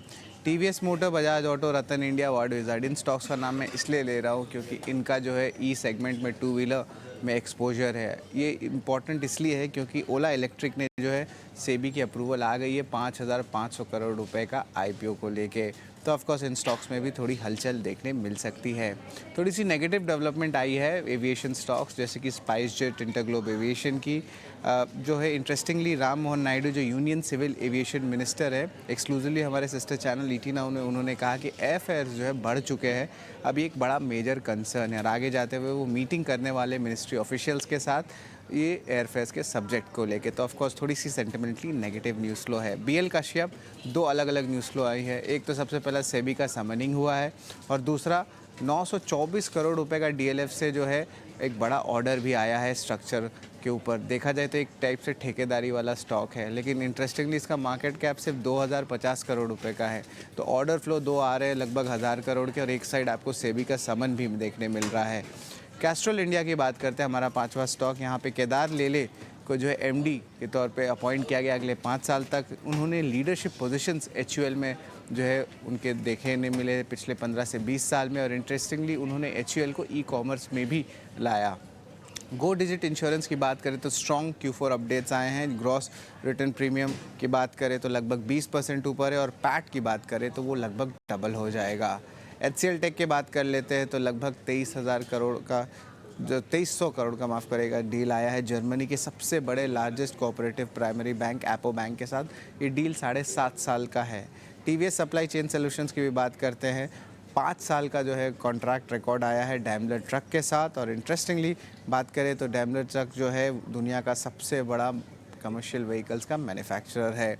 आयल, केमिकल, फार्मा भी फोकस में रहेगा। आपके यूरोप के मेडिकल अथॉरिटीज़ ने अप्रूवल दे दी है कि जो पेट की एसिडिटी की दवाएं हैं उसको वो एक्सपोर्ट कर सकते हैं एक टाइप का। इसके अलावा क्वांट म्यूचुअल फंड, हाल ही में जो इनके AUM बहुत बड़ी है। अब यहाँ पे जो है उनकी 2 नई एंट्री हुई है। एक आदौर वेल्डिंग में लगभग 3% स्टेक की एक्विजिशन किए हैं, जिसमें सेलर आशीष कशोलिया थे, और दूसरा स्टॉक ओम इंफ्रा, यहाँ पे भी उन्होंने लगभग 2% स्टेक की एक्विजिशन की और सेलर प्रमोटर थे। तो ऑफकोर्स इन दोनों स्टॉक्स में भी आज मूवमेंट देखने मिल सकता है, ओम इंफ्रा और आदौर वेल्डिंग में। ठीक है शरद, बहुत बहुत शुक्रिया, थैंक यू वेरी मच ये सारी की सारी खबरें बताने के लिए। 2 टेक्निकल एनालिस्ट है, फटाफट से हम एक काम करते हैं, कुछ खबरों का एक व्यू पॉइंट ले लेते हैं, उनमें क्या करना चाहिए। एक एक करके खबर भी आप दिखाते जाइएगा, मैं आप सामने पता करता जाता हूँ। टीवीएस मोटर, बजाज ऑटो, ये जरा दोनों दिखाइएगा। ओला इलेक्ट्रिक का आईपीओ आएगा तो क्या इन दोनों पे असर पड़ेगा, जरा चेक कर लेते हैं। टीवीएस मोटर, बजाज ऑटो के चार्ट चेक करना। सोनी एक बार, दोनों शेयर ठीक लग रहे हैं आपको? बजाज ऑटो और टीवीएस मोटर दोनों में अगर हम देखेंगे तो बजाज ऑटो में स्ट्रेंथ मुझे थोड़ा बेटर लग रहा है। एक हल्की सी रेजिस्टेंस है 9920 के लेवल पे, उसको क्रॉस करता है तो आपको ये टुवर्ड्स 10,200 लेवल्स भी नजर आ सकता है। सो डेफिनेटली बजाज ऑटो में काफी स्ट्रेंथ है और ये आप रख सकते हैं 9720 स्टॉप लॉस के साथ, आप इसको होल्ड कीजिए एंड टारगेट आपका 10,200 रहेगा। टीवीएस मोटर पे अगर हम देखेंगे तो अच्छा स्ट्रक्चर और यहाँ पे एक हल्की से अगर आपको डिप नजर आता है टुवर्ड्स 2420 2410 तो आप उसी लेवल पे बाय कीजिए। 2380 स्टॉप लॉस रखिए और टारगेट रहेगा आपका यहाँ पे 2480 2500। ठीक है, 2410 2420 के आसपास कोई डिप मिल जाए प्लस किया जा सकता है, 60-70 पे चल जाएगा, इसलिए बाइंग ऑन डिप लगाओ, बाय भी करो, दोनों कर सकते हो आप। तो जिनके पास है वो तो एक्चुअली होल्ड भी करें, तो हमने तीनों से कहे तो स्टैंप लगा देंगे। होल्ड उनके करना है, बाय ऑन डिप्स उनको करना है जिनके पास नहीं है सौदा, और टिपिकली मोटा मोटी बाय वाला कॉल बनता है। आगे आते हैं बीएल कश्यप पे। ये 2000 करोड़ रुपए के आसपास का मार्केट कैप है। कंपनी को 924 करोड़ रुपए का तो ऑर्डर मिला है। मार्केट कैप जो मेरे को बताएगी वो 2050 है, यानी कि 2000 करोड़ की है। और ऑर्डर कितने का मिला है? 924 करोड़ का। वो कौन से मिला है? डीएलएफ से मिला है। स्वाभाविक है शेयर बढ़कर खुलेगा। संतोष सर, ये शेयर बढ़कर तो खुलेगा, उसके बाद क्या करना है ये तो बताओ। आज तो गैप करेगा, कोई रेजिस्टेंस है क्या? यस डिम्पी, इसका स्ट्रक्चर बहुत अच्छा है। ये मल्टी ईयर ब्रेकआउट ऑलरेडी दिखा चुका है, तो मुझे लगता है ये स्टॉक 3 डिजिट में जाने के लिए तैयार है। मे भी हो सकता है गैप अप ओपनिंग के बाद छोटा मोटा कोई प्रॉफिट बुकिंग देखने को मिले, पर जिस हिसाब से स्ट्रक्चर है कि स्टॉक में तेजी का मोमेंटम जारी रहेगा। जो इसका नेक्स्ट टारगेट आ रहा है वो 136 रुपए तक का आ रहा है, तो मेरे हिसाब से जिसके पास है बने रहना चाहिए, अपना स्टॉप लॉस ट्रेल करते चलिए, और कोई रिस्क लेके फ्रेश एंट्री भी लेना चाहे तो ले सकता है, क्योंकि स्ट्रक्चर जिस हिसाब से उस हिसाब से लग रहा है कि स्टॉक अब आने वाले समय में आपको 3 डिजिट में ट्रेड करते दिखेगा। ये एचसीएल टेक आपने ना आज आईटी कंपनी आपने बताया कि मैंने ओरेकल लिया है। आप तो खैर यूएस के हिसाब से आपने ओरेकल लिया है, एक तो नेस्डेक वाला, फिर वहाँ पे यूएस की जो कंपनी है ओरेकल, वहाँ पे भी तेज़ी आई है, तो आपने उस हिसाब से पकड़ा है। लेकिन एक शेयर ना खबर के साथ भी है सर, वो भी आईटी का ही है, एचसीएल टेक। एचसीएल टेक ने क्या है कि जर्मनी के ओप्पो बैंक के साथ करीब 2300 करोड़ रुपये की एक डील की है। 7 साल तक उनको सर्विसेज देंगे ये ओप्पो बैंक को। ठीक है, एक बार जरा आप चेक करके बताइए सर, एचसीएल टेक का स्ट्रक्चर ठीक है? कल तो हरे निशान में बंद हुआ है। यस डिम्पी, एचसीएल टेक का स्ट्रक्चर काफी अच्छा है। ये ब्यूटीफुली प्लेस्ड है अपने 200 दिन के और 50 दिन के मूविंग एवरेज के ऊपर। अब कोशिश करेगा ये अपने 100 डे मूविंग एवरेज की ओर जाने की, जो करीबन 1500 रुपए के आसपास है। तो यहाँ से इसमें एक मूव 1500 की ओर देखने को मिल सकता है। नीचे 1400 एक सपोर्ट का काम करेगा, तो आप 1400 के स्टॉप लॉस से खरीदारी कर सकते हो। टारगेट रखिएगा 1500 रुपए का। ठीक है, 1500 रुपये तक का टारगेट है। इसके अंदर भी बाय की स्टैंप लगा सकते हो। ब्यूटीफुली प्लेस्ड है, ये वर्ड ध्यान रखिएगा। अच्छी तरह से इसकी प्लेसमेंट है। आपको ना आईटी के अंदर भी बहुत सेलेक्ट होना पड़ेगा। ऐसा नहीं कि हर आईटी कंपनीज अच्छी है, आपको उसके पीछे की रीजनिंग निजी तौर पर ढूंढनी पड़ेगी। उस शेयर की सेक्टर के हिसाब से ना पकड़िएगा। पता लगे आपने एसएल टिक लिया, वो चला है 5 रुपये, और जिस शेयर को छोड़ दिया था आपने वो चल गया 40 रुपये। तो आपको 5 रुपये चाहिए कि 40 रुपये चाहिए, ये आपको तय करना है। तो इसलिए थोड़ी सी स्टडी आपको आईटी कंपनी से पर्टिकुलरली स्टॉक टू स्टॉक भी करनी पड़ेगी। ठीक, आगे बढ़ें जरा। ब्रोकिंग हाउसेस की रिपोर्ट्स भी आ चुके हैं, जना हमारे साथ जुड़ रहे हैं, वो आपको बता देंगे सारी की सारी रिपोर्ट्स। फिर इस रिपोर्ट से भी हम कुछ टेक्निकल वालों से पता करेंगे कि क्या करना चाहिए। जने गुड मॉर्निंग, बताइए आप आज ब्रोकिंग हाउसेस की रिपोर्ट्स क्या कह रही हैं?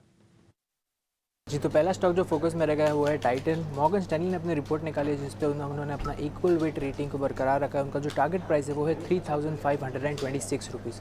वेल, मैनेजमेंट का मानना है कि उनका जो लॉन्ग टर्म अपॉर्चुनिटी है वो है ज्वेलरी बिजनेस की स्ट्रेटेजी है, वहाँ पे उन्होंने अपना फोकस बताया है। उनका मानना है कि जो ज्वेलरी बिजनेस है वहाँ पे जो है बहुत क्राउड हो गया है, क्योंकि बहुत सारे नए प्लेयर्स आए और उसके कारण जो है मार्जिन्स पर प्रेशर, मार्जिन्स पर दबाव बना रह सकता है।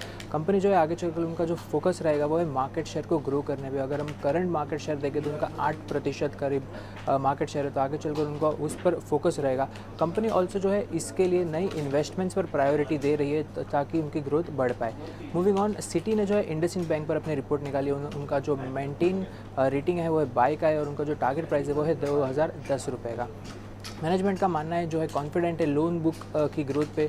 उनका मानना है कि 18 से 20% तक लोन बुक काफ़ी इजीली ग्रो हो सकती है, और ये जो ग्रोथ है वो है तीन जगहों से आएगी। फर्स्ट है रिटेल, जो बैलेंस्ड व्हीकल मिक्स है, और जो स्केल अप होगा, जो नए बिजनेसेस का उनका जो ऑपरेशंस बढ़ेगा, वहाँ से इनकी जो ग्रोथ है वो आएगी। मैनेजमेंट का एक्सपेक्टेशन है कि उनका जो डिपॉजिट ग्रोथ है वो करीब करीब 18 से 16% के बीच में रह सकता है। और सिटी का एस्टिमेशन ये है, अनुमान ये है कि लोन बुक ग्रोथ करीब करीब 17% से होगा। उनका जो क्रेडिट कॉस्ट है वो करीब करीब 1.2% होगा, और रिटर्न ऑन एसेट्स हमें 1.8% देखने मिलेगा FY 2025 और FY 2026 में।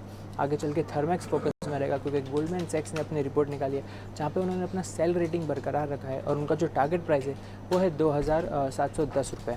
उनका मानना है कि कंपनी जो है काफ़ी ग्रोथ स्टेज में रहे, कंपनी का डिमांड आउटलुक काफ़ी पॉजिटिव है। और अगर हम सेक्टर्स की बात करें जो ये ग्रोथ लीड करेगा, तो वो होगा power, steel, food and pharma.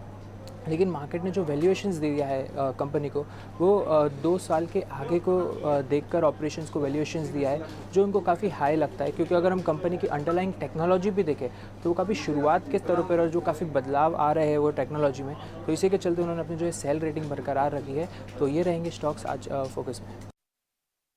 ठीक है, बहुत बहुत शुक्रिया जिनय, ये पूरी लिस्ट आपने रखने के लिए। तो कुछ ही देर में सभी स्टॉक्स पे चर्चा करेंगे हमारे एक्सपर्ट्स के साथ भी, पर इस बीच हमारे साथ कुश बोरा जुड़ चुके हैं। उनका स्वागत करते हैं और आइए उससे समझते हैं कि कहाँ पे आ रही है उनकी stock calls. Very good morning Kush, बताइए कि आज के लिए कौन से स्टॉक्स पे है आपकी नज़र? जी Srishti, first of very good morning to you and good morning to all the viewers. Well देखिए, हमें लग रहा है बायस जो है मार्केट का यहाँ पे शायद थोड़ा सा नेगेटिव टर्न हो सकता है। कंसोलिडेशन का एक्सपेक्टेशन तो बिल्कुल है ही, विक्स जो है वो भी इंडिकेट कर रहा है कि यहाँ से मार्केट में कंसोलिडेशन रहेगा। लेकिन हमें लग रहा है कि शायद इतनी वॉलेटिलिटी के बाद थोड़ा सा कूलिंग ऑफ जो है मार्केट में बिल्कुल एक्सपेक्ट करके चलना चाहिए। एक स्ट्रॉन्ग सपोर्ट जोन जो है वो 22,800 के पास आता है, मार्केट रेजिस्टेंस के पास है 23,400, 23,500 का जो जोन है ये रेजिस्टेंस के तौर पर एक्ट करेगा। बैंक निफ्टी से एक उछाल की उम्मीद है, बट फिलहाल वो उम्मीद ही बन के रह चुकी है। अभी तक फिलहाल वो हमें स्पाइक देखने नहीं मिला है, तो मैं थोड़ा कंस्ट्रक्टिव हूँ, बट यहाँ भी मैं थोड़ा वॉचफुल रहूंगा। Now with that kind of N outlook, हमें लग रहा है कि बाइंग अपॉर्चुनिटी स्टॉक्स में आपको बिल्कुल देखने मिलेंगी। तो आज के जो हमारे 2 पिक्स हैं उसमें पहला है एस्कॉर्ट्स। यहाँ पे जो अपसाइड है ये अच्छा खासा अभी भी बरकरार है। अगर आप देखें तो जो अपमूव है वो it's gaining from strength to strength. Volume में भी एक माइल्ड पिकअप देखने मिला है पिछले कुछ सेशंस में। तो 4225 43,300 के टारगेट्स हैं, 4050 का स्टॉप लॉस है। जो हमारा दूसरा पिक है वो है विनती ऑर्गेनिक्स। अब इस स्पेस में बहुत ही चुनिंदा स्टॉक्स हैं जो अच्छा परफॉर्म कर रहे हैं, and this is one of the leaders of the pack. हल्के से रेजिस्टेंस के पास है, जहाँ पे 1820 का जो लेवल है वो इसके लिए रेजिस्टेंस है। बट जिस मोमेंटम के साथ इस बार इसने जो ये रिकवरी दिखाई है निचले स्तरों से, हमें लग रहा है ये जो रेजिस्टेंस है, माइल्ड रेजिस्टेंस से टेकआउट करके 1835 1855 तक के टारगेट के अंदर नियर टर्म दिखा सकता है। 1800 इसको अपना स्टॉप लॉस बना के चले। नेक्स्ट यहाँ पे आपको रखनी है नज़र। और साथ ही साथ हम देख रहे हैं कि ऑटो काउंटर्स जो अपने आप को होल्ड कर रहे हैं। हम कल इस पे चर्चा कर ही रहे थे कि किस तरीके से मार्केट की वॉलेटिलिटी में कई सारे ऑटो स्टॉक्स अपने आप को होल्ड कर रहे हैं। आज 2 व्हीलर्स पे तो नज़र रहेगी ही, पर स्कॉट्स पे भी आप नज़र डालिएगा। कुछ को ये पसंद आ रहा है। यहाँ पे 4225 के टारगेट्स, 4050 रुपीज़ का आपको यहाँ पे स्टॉप लॉस बनाना है। पर एक काउंटर जिसने ज़बरदस्त तेज़ी दिखाई कल, वो था JMR एयरपोर्ट्स और साथ ही सोनी। एक बार आपसे समझना चाहेंगे कैसे देख रही हैं आप इसको चार्ट्स पे, क्योंकि खबर के दम पे एक अच्छा मूव तो था ही, पर आज जेफरीज की रिपोर्ट में उनका कहना है कि जो न्यूयॉर्क में इनकी मैनेजमेंट मीट हुई है वहाँ से काफ़ी पॉजिटिव कॉमेंट्री आई है। ये इन्होंने खरीदारी की राय बरकरार रखते हुए 100 रुपये के टारगेट्स दिए हैं। क्या आज के लिए भी जो अपमूव है क्या वो कंटिन्यू हो सकता है? सृष्टि, यहाँ पे डेफिनेटली अपमूव कंटिन्यू हो सकता है। 88 का एक अच्छा सपोर्ट बना हुआ है। सो अगर 88 को डिफेंड करता है, मेरे ख्याल से एक जो रेजिस्टेंस, माइनर रेजिस्टेंस है इंट्राडे बेसिस पे 92 92.2 के तरफ, उसको क्रॉस भी कर सकता है। पोजिशनल प्ले रहेगा, बट आपको वो 9800 के लेवल स्पीड नजर आ सकता है। बट ये पोजिशनल प्ले रहेगा, आप इसको अक्यूमुलेट कर सकते हैं। इमीडिएट बेसिस शॉर्ट टर्म के लिए आप 88 सपोर्ट के साथ आप इसको होल्ड कर सकते हैं। ठीक है, शॉर्ट टर्म बेसिस पे 88 रुपये के स्टॉप लॉस के साथ आप इसको होल्ड कर सकते हैं। एक्यूमुलेट करने की राय आ रही है फिलहाल सोनी की तरफ से। एक्सपर्ट हमारे साथ मौजूद है, संतोष जी, सोनी जी और कुश जी भी हमारे साथ मौजूद हैं। चलिए कुछ स्टॉक्स पर ही चर्चा कर लेते हैं। और आज सीमेंट स्पेस को भी लेकर भी काफ़ी सारी खबरें आज निकल कर आ रही हैं। हम देख रहे हैं कि कई जगह पर सीमेंट के दाम में बढ़ोतरी हुई है और कल के दिन खबर तो पॉजिटिव है, लेकिन कल कुछ मुनाफा वसूली भी यहाँ पर देखने को मिली है। संतोष जी, सीमेंट स्टॉक्स में आज क्या करें और कहीं पर ट्रेड देख रहे हैं आप? ये स्टॉक्स में एक अच्छा मोमेंट दिखा था, मे बी हो सकता है कि थोड़ा सा प्रॉफिट बुकिंग आ जाए, बट व्यू बुलिश है मेरा पे, कभी भी अल्ट्राटेक सीमेंट रहेगा। अगर प्रॉफिट बुकिंग आती है, कोई डिप मिलता है अराउंड 10,600 700 तक, वो अच्छी बाइंग अपॉर्चुनिटी रहेगी। रामको सीमेंट में कल हमने एक अच्छी प्रॉफिट देखी ऊपर के लेवल्स से, बट नीचे वापस अगर मिलता है स्टॉक 820 के आसपास तो एक बाइंग मौके ढूंढ सकते हैं। और इसके अलावा मिड कैप सीमेंट स्पेस में मुझे जेके सीमेंट अच्छा लगता है, वहां पर क्लासिकल फॉलिंग वेज फॉर्मेशन का ब्रेकआउट आया है, स्टॉक कंसोलिडेट कर रहा है 4150 के ऊपर। तो अगर ये सस्टेन कर जाता है तो ऊपर में शायद हमको आने वाले दिनों में 4500 तक के टारगेट दिखने को मिल सकते हैं। ठीक है, जेके सीमेंट में खरीदारी करने की सलाह और रामको सीमेंट थोड़ा नीचे आ जाए तो बाय ऑन डिप्स की सलाह यहाँ पर जेके सीमेंट में आपके लिए। आज कुछ ब्रोकरेज रिपोर्ट्स पर नज़र डालें तो जीएमआर एयरपोर्ट भी आज फोकस में है। यहाँ पर कुछ पॉजिटिव रिपोर्ट्स निकल कर आ रही हैं और एक मैनेजमेंट मीट भी हुई थी जिसमें कि जो टारगेट्स अब दिए जा रहे हैं जीएमआर एयरपोर्ट के लिए वो है 100 रुपये और खरीदारी करने की सलाह यहाँ पर दी हुई है। जेफरीज की यहाँ पर रिपोर्ट आई है। इनफैक्ट चलिए इस पे स्टॉक पे चर्चा हो चुकी है। कुछ और स्टॉक्स पर नज़र डालें तो आज खबरों में HCL टेक का भी स्टॉक है और यहाँ पर हमने देखा कि कंपनी के साथ बड़ी डील हुई है, 2300 करोड़ की डील यहाँ पर देखने को मिली है। सोनी, क्या सलाह होगी आपकी, HCL टेक या फिर कोई और IT स्टॉक्स जहाँ पर की फोकस रहेगा आज आपका?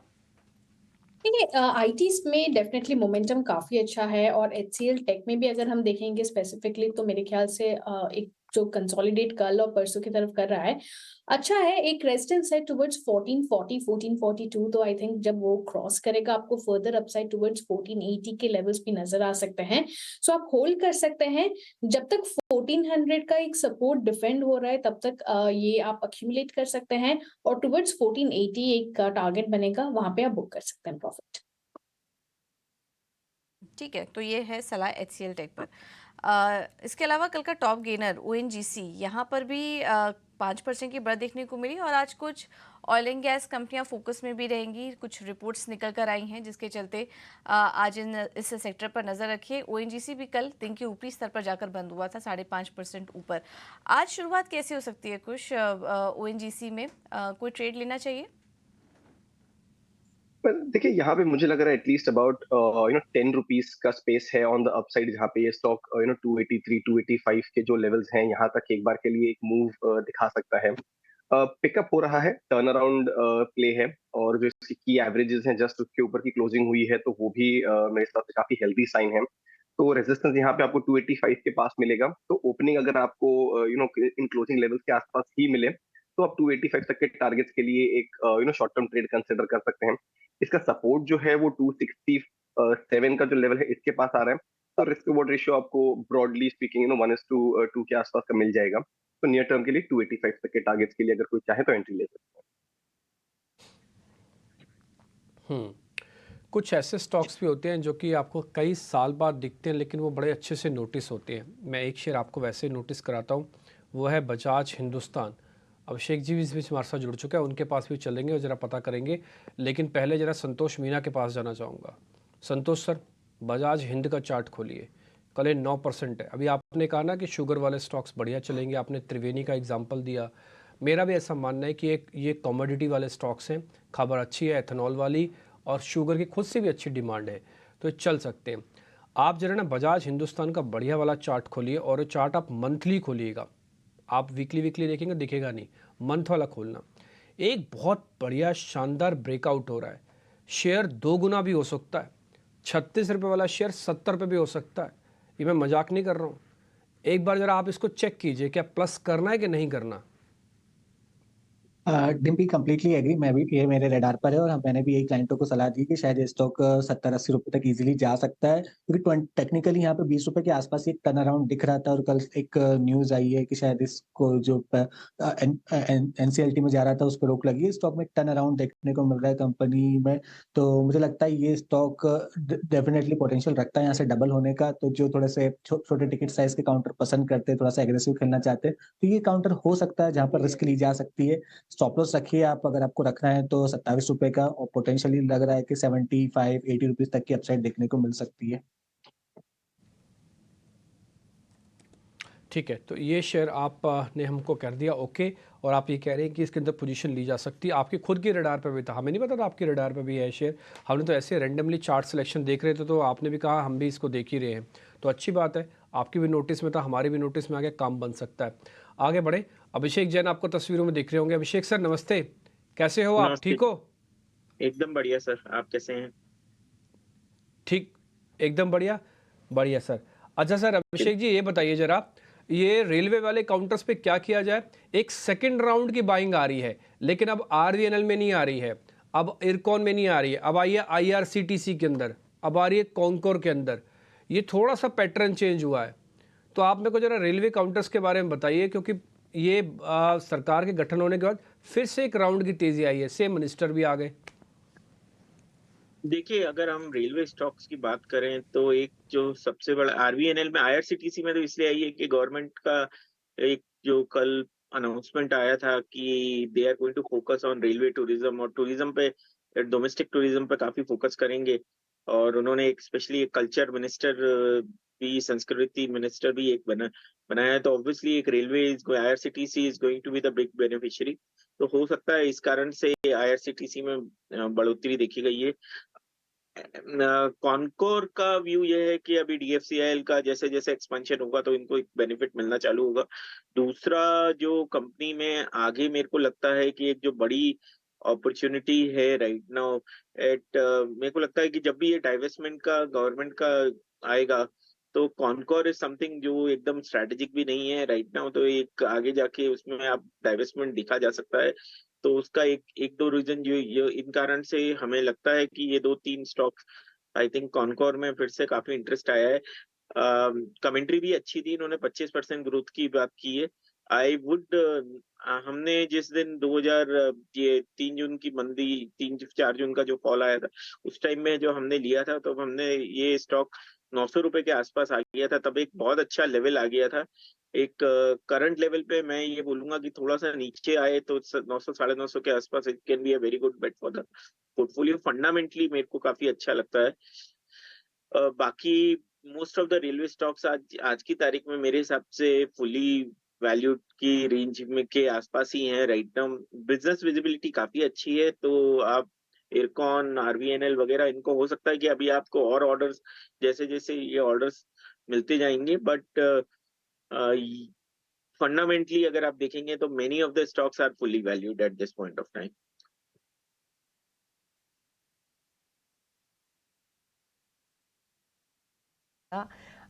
अपसाइड नहीं देखने को मिल रही है, पर जी हाँ, कॉनकोर पे आप ज़रूर नज़र रख सकते हैं।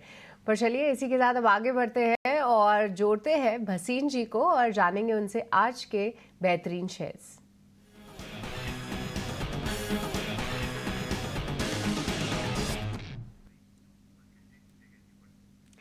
भसीन जी वेरी गुड मॉर्निंग, बहुत बहुत शुक्रिया अपना समय देने के लिए। देखिए इंडेक्स पे आपसे पूछे तो इस पूरे हफ्ते आपका यही व्यू रहा है कि बहुत ज़्यादा अपसाइड इन स्तरों से नहीं दिख रही है, और कुछ वैसा ही हम इंडेक्स पे आते हुए भी देख रहे हैं। तो सीधा आज स्टॉक्स की बात करते हैं सर, कुछ अपडेट्स है तो वो दीजिए, और साथ ही आज की आपकी स्टॉक कॉल्स कौन सी होगी?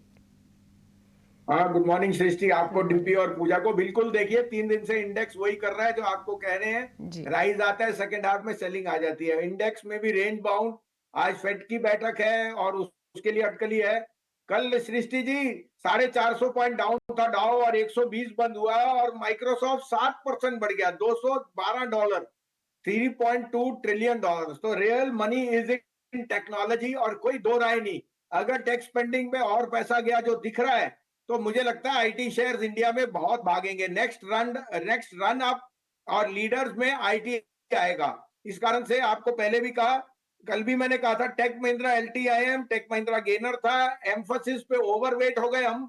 ये जो फॉल आया ये लेने का मौका है। आपको याद है 44.45 आ गया था कोफोर्ज, जब उसपे एक क्यूआईपी आने का था, और उसके बाद 1000 रुपए बढ़ा 1 महीने में।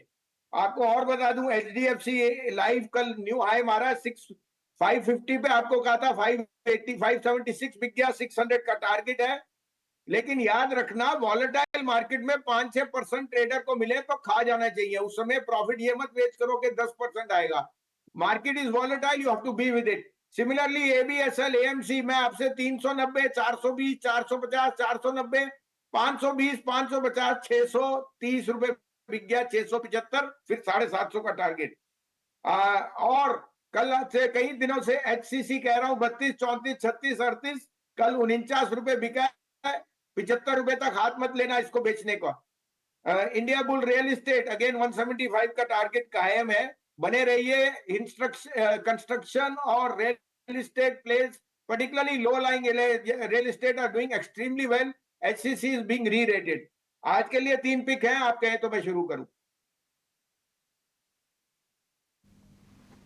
जैसे आपको सुझाया जा रहा था, इस पर नजर रखिए। टेक शेयरों में मौके आ रहे हैं फिर से लेने के लिए, कुछ स्टॉक्स हाईलाइट भी किए, उधर नजर रखिए। एचसीसी, एचडीएफसी लाइफ भी आपको बताया गया, वहां पर अभी भी मौके बन रहे हैं, तो नजर रखिए इन तमाम स्टॉक्स पर। बिल्कुल संजीव जी, गुड मॉर्निंग। आज के लिए बताइए किन शेयरों पर नजर रखें? हाँ, तो आज 2 पीएसयूज हैं पूजा। पहला तो है एचपीसीएल, सरकार ने क्लियरली डिनाई कर दिया कोई प्राइस कट नहीं है। आई थिंक आज ही री रेट होने चाहिए। एचपीसीएल कम बोनस है, अगर कोई प्राइस कट नहीं आना तो बहुत बेनिफिशियरी है। साथ में रिफाइनिंग मार्जिन आर ग्रोइंग, और आप देख रहे हो fuel consumption because of auto sales hitting all time high. HPCL का इस quarterly result will arguably be the best in the history of the company, मैं यहां तक बोल रहा हूं। और कम बोनस आपको शेयर मिल रहा है। 565 का पहला टारगेट, 585 का दूसरा, 512 का स्टॉप लॉस। दूसरा मेरा फेवरेट आईआरसीटीसी, 650, 750, 900, आज ये न्यू हाई पे जाएगा। IRCTC has 88% EBITDA on the ticketing, 16% on catering and 32% on नीर, जिसका 82% मार्केट शेयर है। गवर्नमेंट टूरिज्म पे बढ़ाएगी भरोसा, और आप देख रहे हो वंदे भारत में भी टिकटिंग उनके पास आ गई। ये शेयर मेरे को तो 1500 का भाव दिखता है, लेकिन आपको आज 1100, 1120 का भी भाव दिख जाए, कोई नई बात नहीं। इसका न्यू हाई आएगा, और वो आज आए या कल आए कोई दो राय नहीं। 1000 रुपए या 990 का स्टॉप लॉस रख सकते हैं। तीसरा मुझे बहुत पसंद है L&T finance. I think arguably ये मिड कैप में, क्योंकि इनकी लोन बुक जो है वो 3 व्हीलर में ज्यादा है, और आप देख सकते हैं कैसे 3 व्हीलर 2 व्हीलर में स्पर्ट कितना है। रूरल उनका बिगेस्ट लेंडर, और 80% of their book is in 2 wheeler and 3 wheeler. तो मुझे लगता है एल&टी फाइनेंस 180 का टारगेट बहुत आराम से आ सकता है। इनफैक्ट ये उसको सुपरसीड भी कर सकता है। 159 का स्टॉप लॉस रखिए। बस ये सब आपके तीनों शेयर हमने नोटिस कर लिए, एचपीसीएल, आईआरसीटीसी और आप एल&टी फाइनेंस। और आप बधाई तो स्वीकार कर ही लेंगे एससीसी की और अशोक लीलैंड की। आपने समय से पहले बताया, कल बढ़िया बंद हुए, दोनों डेज हाई पे है। और आज आपकी favourite technical analyst Soni Patnaik भी यही कह रहे हैं कि अशोक लीलैंड चलेगा। आज उन्होंने बाकायदा ट्रेड दिया, बाय कॉल दिया अशोक लीलैंड पे, आज दी है। तो आप जहाँ से बैटन छोड़ते हैं वहाँ से वो मैडम पकड़ लेती हैं, और आज वो कह रही हैं फिर से अशोक लीलैंड चलेगा। अच्छा बसीन साहब, ये बात तो हो गई ठीक, बधाई भी आप स्वीकार कर ही लेंगे। मेरे को जरा शुगर कंपनीज के बारे में बताइए। शुगर में ना काफ़ी बज़ है, एक तो एथेनॉल की ब्लेंडिंग का, कल मिनिस्टर साहब आए, उन्होंने जाती ये बात कह दी 25% ब्लेंड करेंगे और 2025 तक ही कर देंगे। और शुगर की अपनी डिमांड भी ठीक है। हमारे हिसाब से बजाज हिंदुस्तान, त्रिवेणी, बलरामपुर चीनी जैसी कंपनीज अच्छे नोट पे हैं टेक्निकली। आप जरा गाइड कीजिए सर। बिल्कुल, देखिए एज अ कमोडिटी अगर एथेनॉल ब्लेंडिंग आएगी, पहले तो सोनी पटनायक को बहुत बहुत बधाइयां। वो उसका और मेरा वेवलेंथ बहुत अच्छा है, तो congratulation Soni, keep it up. Ashok Leyland 300 रुपए तक मत छोड़ना। दूसरी बात, शुगर ब्लेंडिंग और इथेनॉल एक अच्छी स्कीम है, अच्छी प्रपोजल है और मस्ट है, और उस कारण से, but be with the market leaders. Balrampur चीनी, डीसीएम श्रीराम एंड ईआईडी पैरी, इन तीनों पे मेरे को भरोसा है। देखिए बजाज हिंदुस्तान 6.5 और 8 रुपए में मैंने लिया था पर्सनली, मेरे पे स्टेक है, जब वो बिल्कुल बीआईएफआर और कोई भी पूछने वाला नहीं था। आज वो 35-36 पे मैं नहीं छू सकता, लेकिन अगर आप पे है तो बने रहिए। Sugar is in a sweet spot. Okay बसीन साहब, बहुत बहुत शुक्रिया, थैंक यू वेरी मच ये सारे के सारे शेयर्स पे राय रखने के लिए। और आपने कहा बड़े शेयर्स पे पोजीशंस को होल्ड करके रखो, ध्यान देने वाला शेयर फिर बलरामपुर चीनी है। बहुत शुक्रिया sir, thank you very much आज समय निकालने के लिए। तीनों शेयर नोटिस हो गए आपके, एचपीसीएल, आईआरसीटीसी और एल&टी फाइनेंस। आगे बढ़े, कुछ एक शेयर हमने भी निकाले, जरा टेक्निकल वालों से पता कर लेते हैं। जिंदल पॉली, एक बार जरा ये शेयर स्क्रीन पे लेके आइए। संतोष सर, जरा जिंदल पॉली को चेक करना, बेस बनने के बाद चलने के लिए तैयार है क्या ये share Jindal poly? Yes Dimpy, इस स्टॉक में एक बहुत हेल्दी करेक्शन देखा जा चुका है। एक डबल बॉटम फॉर्मेशन बनाने की कोशिश कर रहा है। स्टॉक ने 470 के आसपास बॉटम बनाया है। हालांकि 600 रुपए के आसपास इसको 200 दिन का मूविंग एवरेज है, तो वहाँ थोड़ा सा रेजिस्टेंस फेस करना पड़ सकता है। जैसे ही 600 का लेवल क्रॉस होगा तो वो कंफर्म हो जाएगा कि स्टॉक ने बॉटम बना दिया और स्टॉक रिवर्सल के लिए तैयार है। अगर 600 क्रॉस करता है तो फिर जो अगला टारगेट रहेगा वो 680 रुपए का रहेगा। फिर एक दूसरा शेयर भी जरा सोनी से पता कर लेते हैं। सोनी, एक जरा आंध्रा पेट्रो चेक करना। आंध्रा पेट्रो, ये जिनके पास है वो होल्ड रखे और जिनके पास नहीं है वो प्लस कर लें क्या? मैं दोनों के लिए पूछ रहा हूँ। आंध्रा पेट्रो।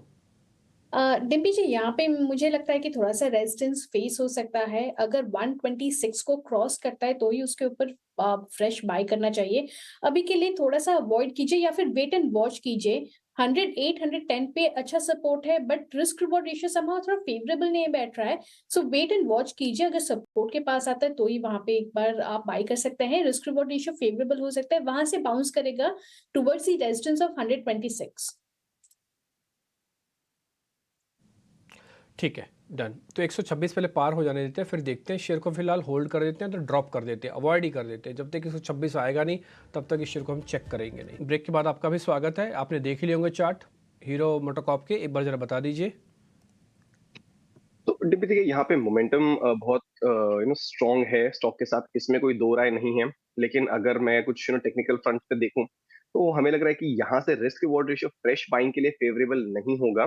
तो जिनकी एग्जिस्टिंग पोजीशन हो वो इसे राइड करें 56 50 5700 की जो जोन है इसका सपोर्ट है, तो इन स्टॉप लॉसेस के साथ या ट्रेलिंग स्टॉप लॉसेस के साथ राइड करें।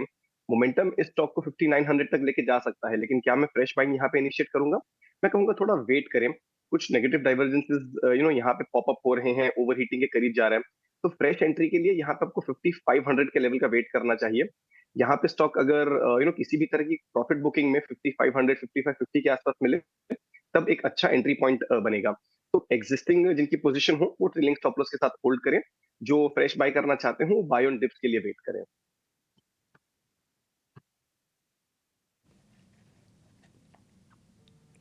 ठीक है, तो ये हीरो मोटोकॉर्प की रिकमेंडेशन हो गई है। कुछ और स्टॉक्स के बारे में पता कर लेते हैं, जहाँ पे अभिषेक जी का राय थोड़ी ही इंपॉर्टेंट हो जाती है। अभिषेक सर, एक बताइए, ये जो मॉनसून वाली थीम वाले शेयर्स चल रहे थे, जैसे केमिकल्स चले, फर्टिलाइजर चले, कुछ हद तक कंजम्पशंस के शेयर भी चले, इसमें से स्पेसिफिक कौन से शेयर पे ज़्यादा ध्यान रखना है? क्योंकि अभी मॉनसून का पहला ही चरण है, अभी तो सदर्न इंडिया से वो शुरू हो रहा है, अभी तो पूरे देश में फैलेगा। तो कोई ऐसा शेयर जो मॉनसून रिलेटेड है और आपको लग रहा है बढ़िया है, अभी उसकी वैल्यूएशन भी ठीक है और चलेगा भी आगे? perspective से देखना चाहें तो फर्टिलाइजर स्टॉक्स में मेरे को लगता है कि अभी बजट भी है राइट नाउ, और sentimentally we have seen lot of action ahead of budget, specially जो रूरल थीम्स होती हैं राइट नाउ। तो एक ये है। दूसरा मेरे को लगता है एफएमसीजी स्टॉक्स जो हैं राइट नाउ, उनमें थोड़ा सा नीचे के लेवल पे डेफिनेटली एक्शन की लिया जा सकता है। ऑलरेडी मार्केट ने जो लास्ट 5-6 दिन की रैली थी उसमें काफी सारे पॉजिटिव्स डिस्काउंट कर लिए हैं, और हर साल इट्स नॉट लाइक दिस कि every thing is there right now, but some of the fertilizers वगैरह जो स्टॉक्स है वहां पे लगता है कि थोड़ा और एक्शन हो सकता है मॉनसून थीम पे।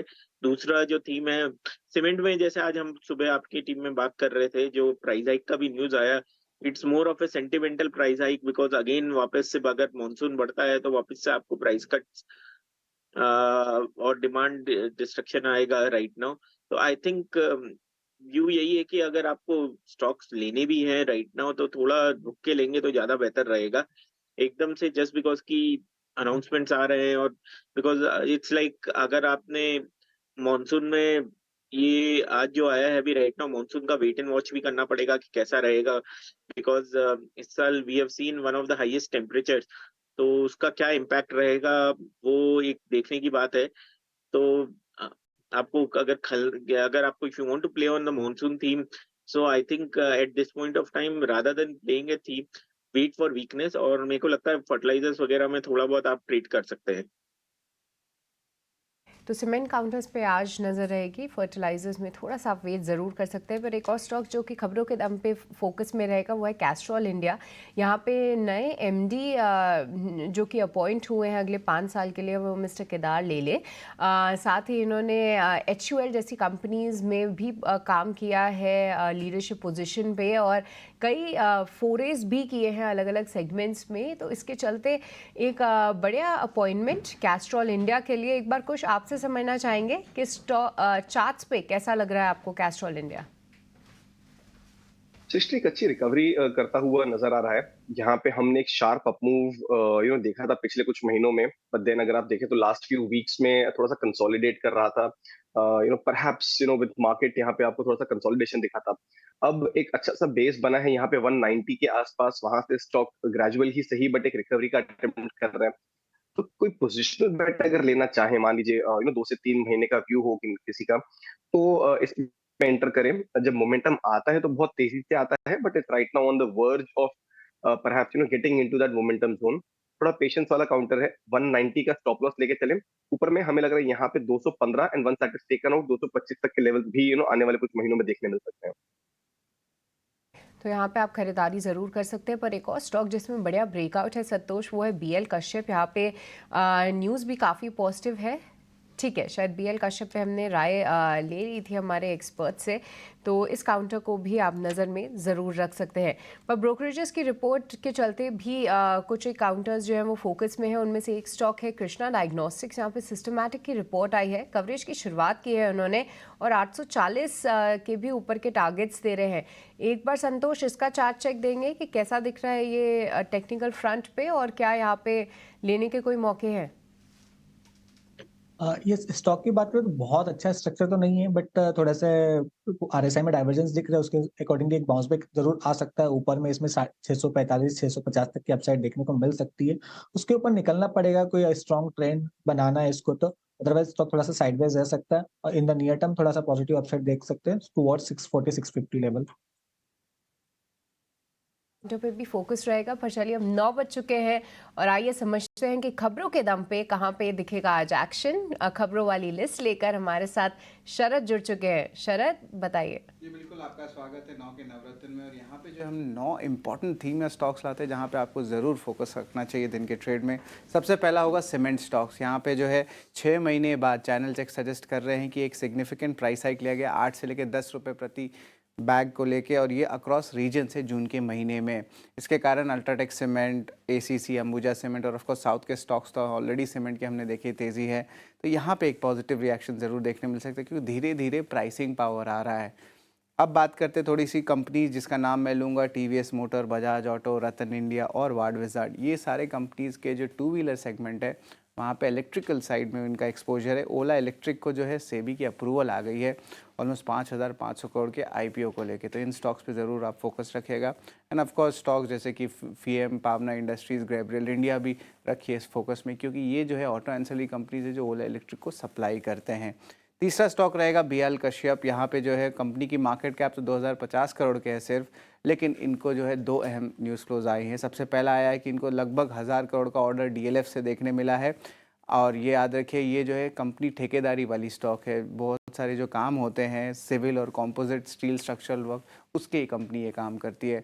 पर दूसरे साइड एक नेगेटिव न्यूज़ फ्लो भी आया है कि सेबी से जो है इनको समन ऑर्डर भी आया है।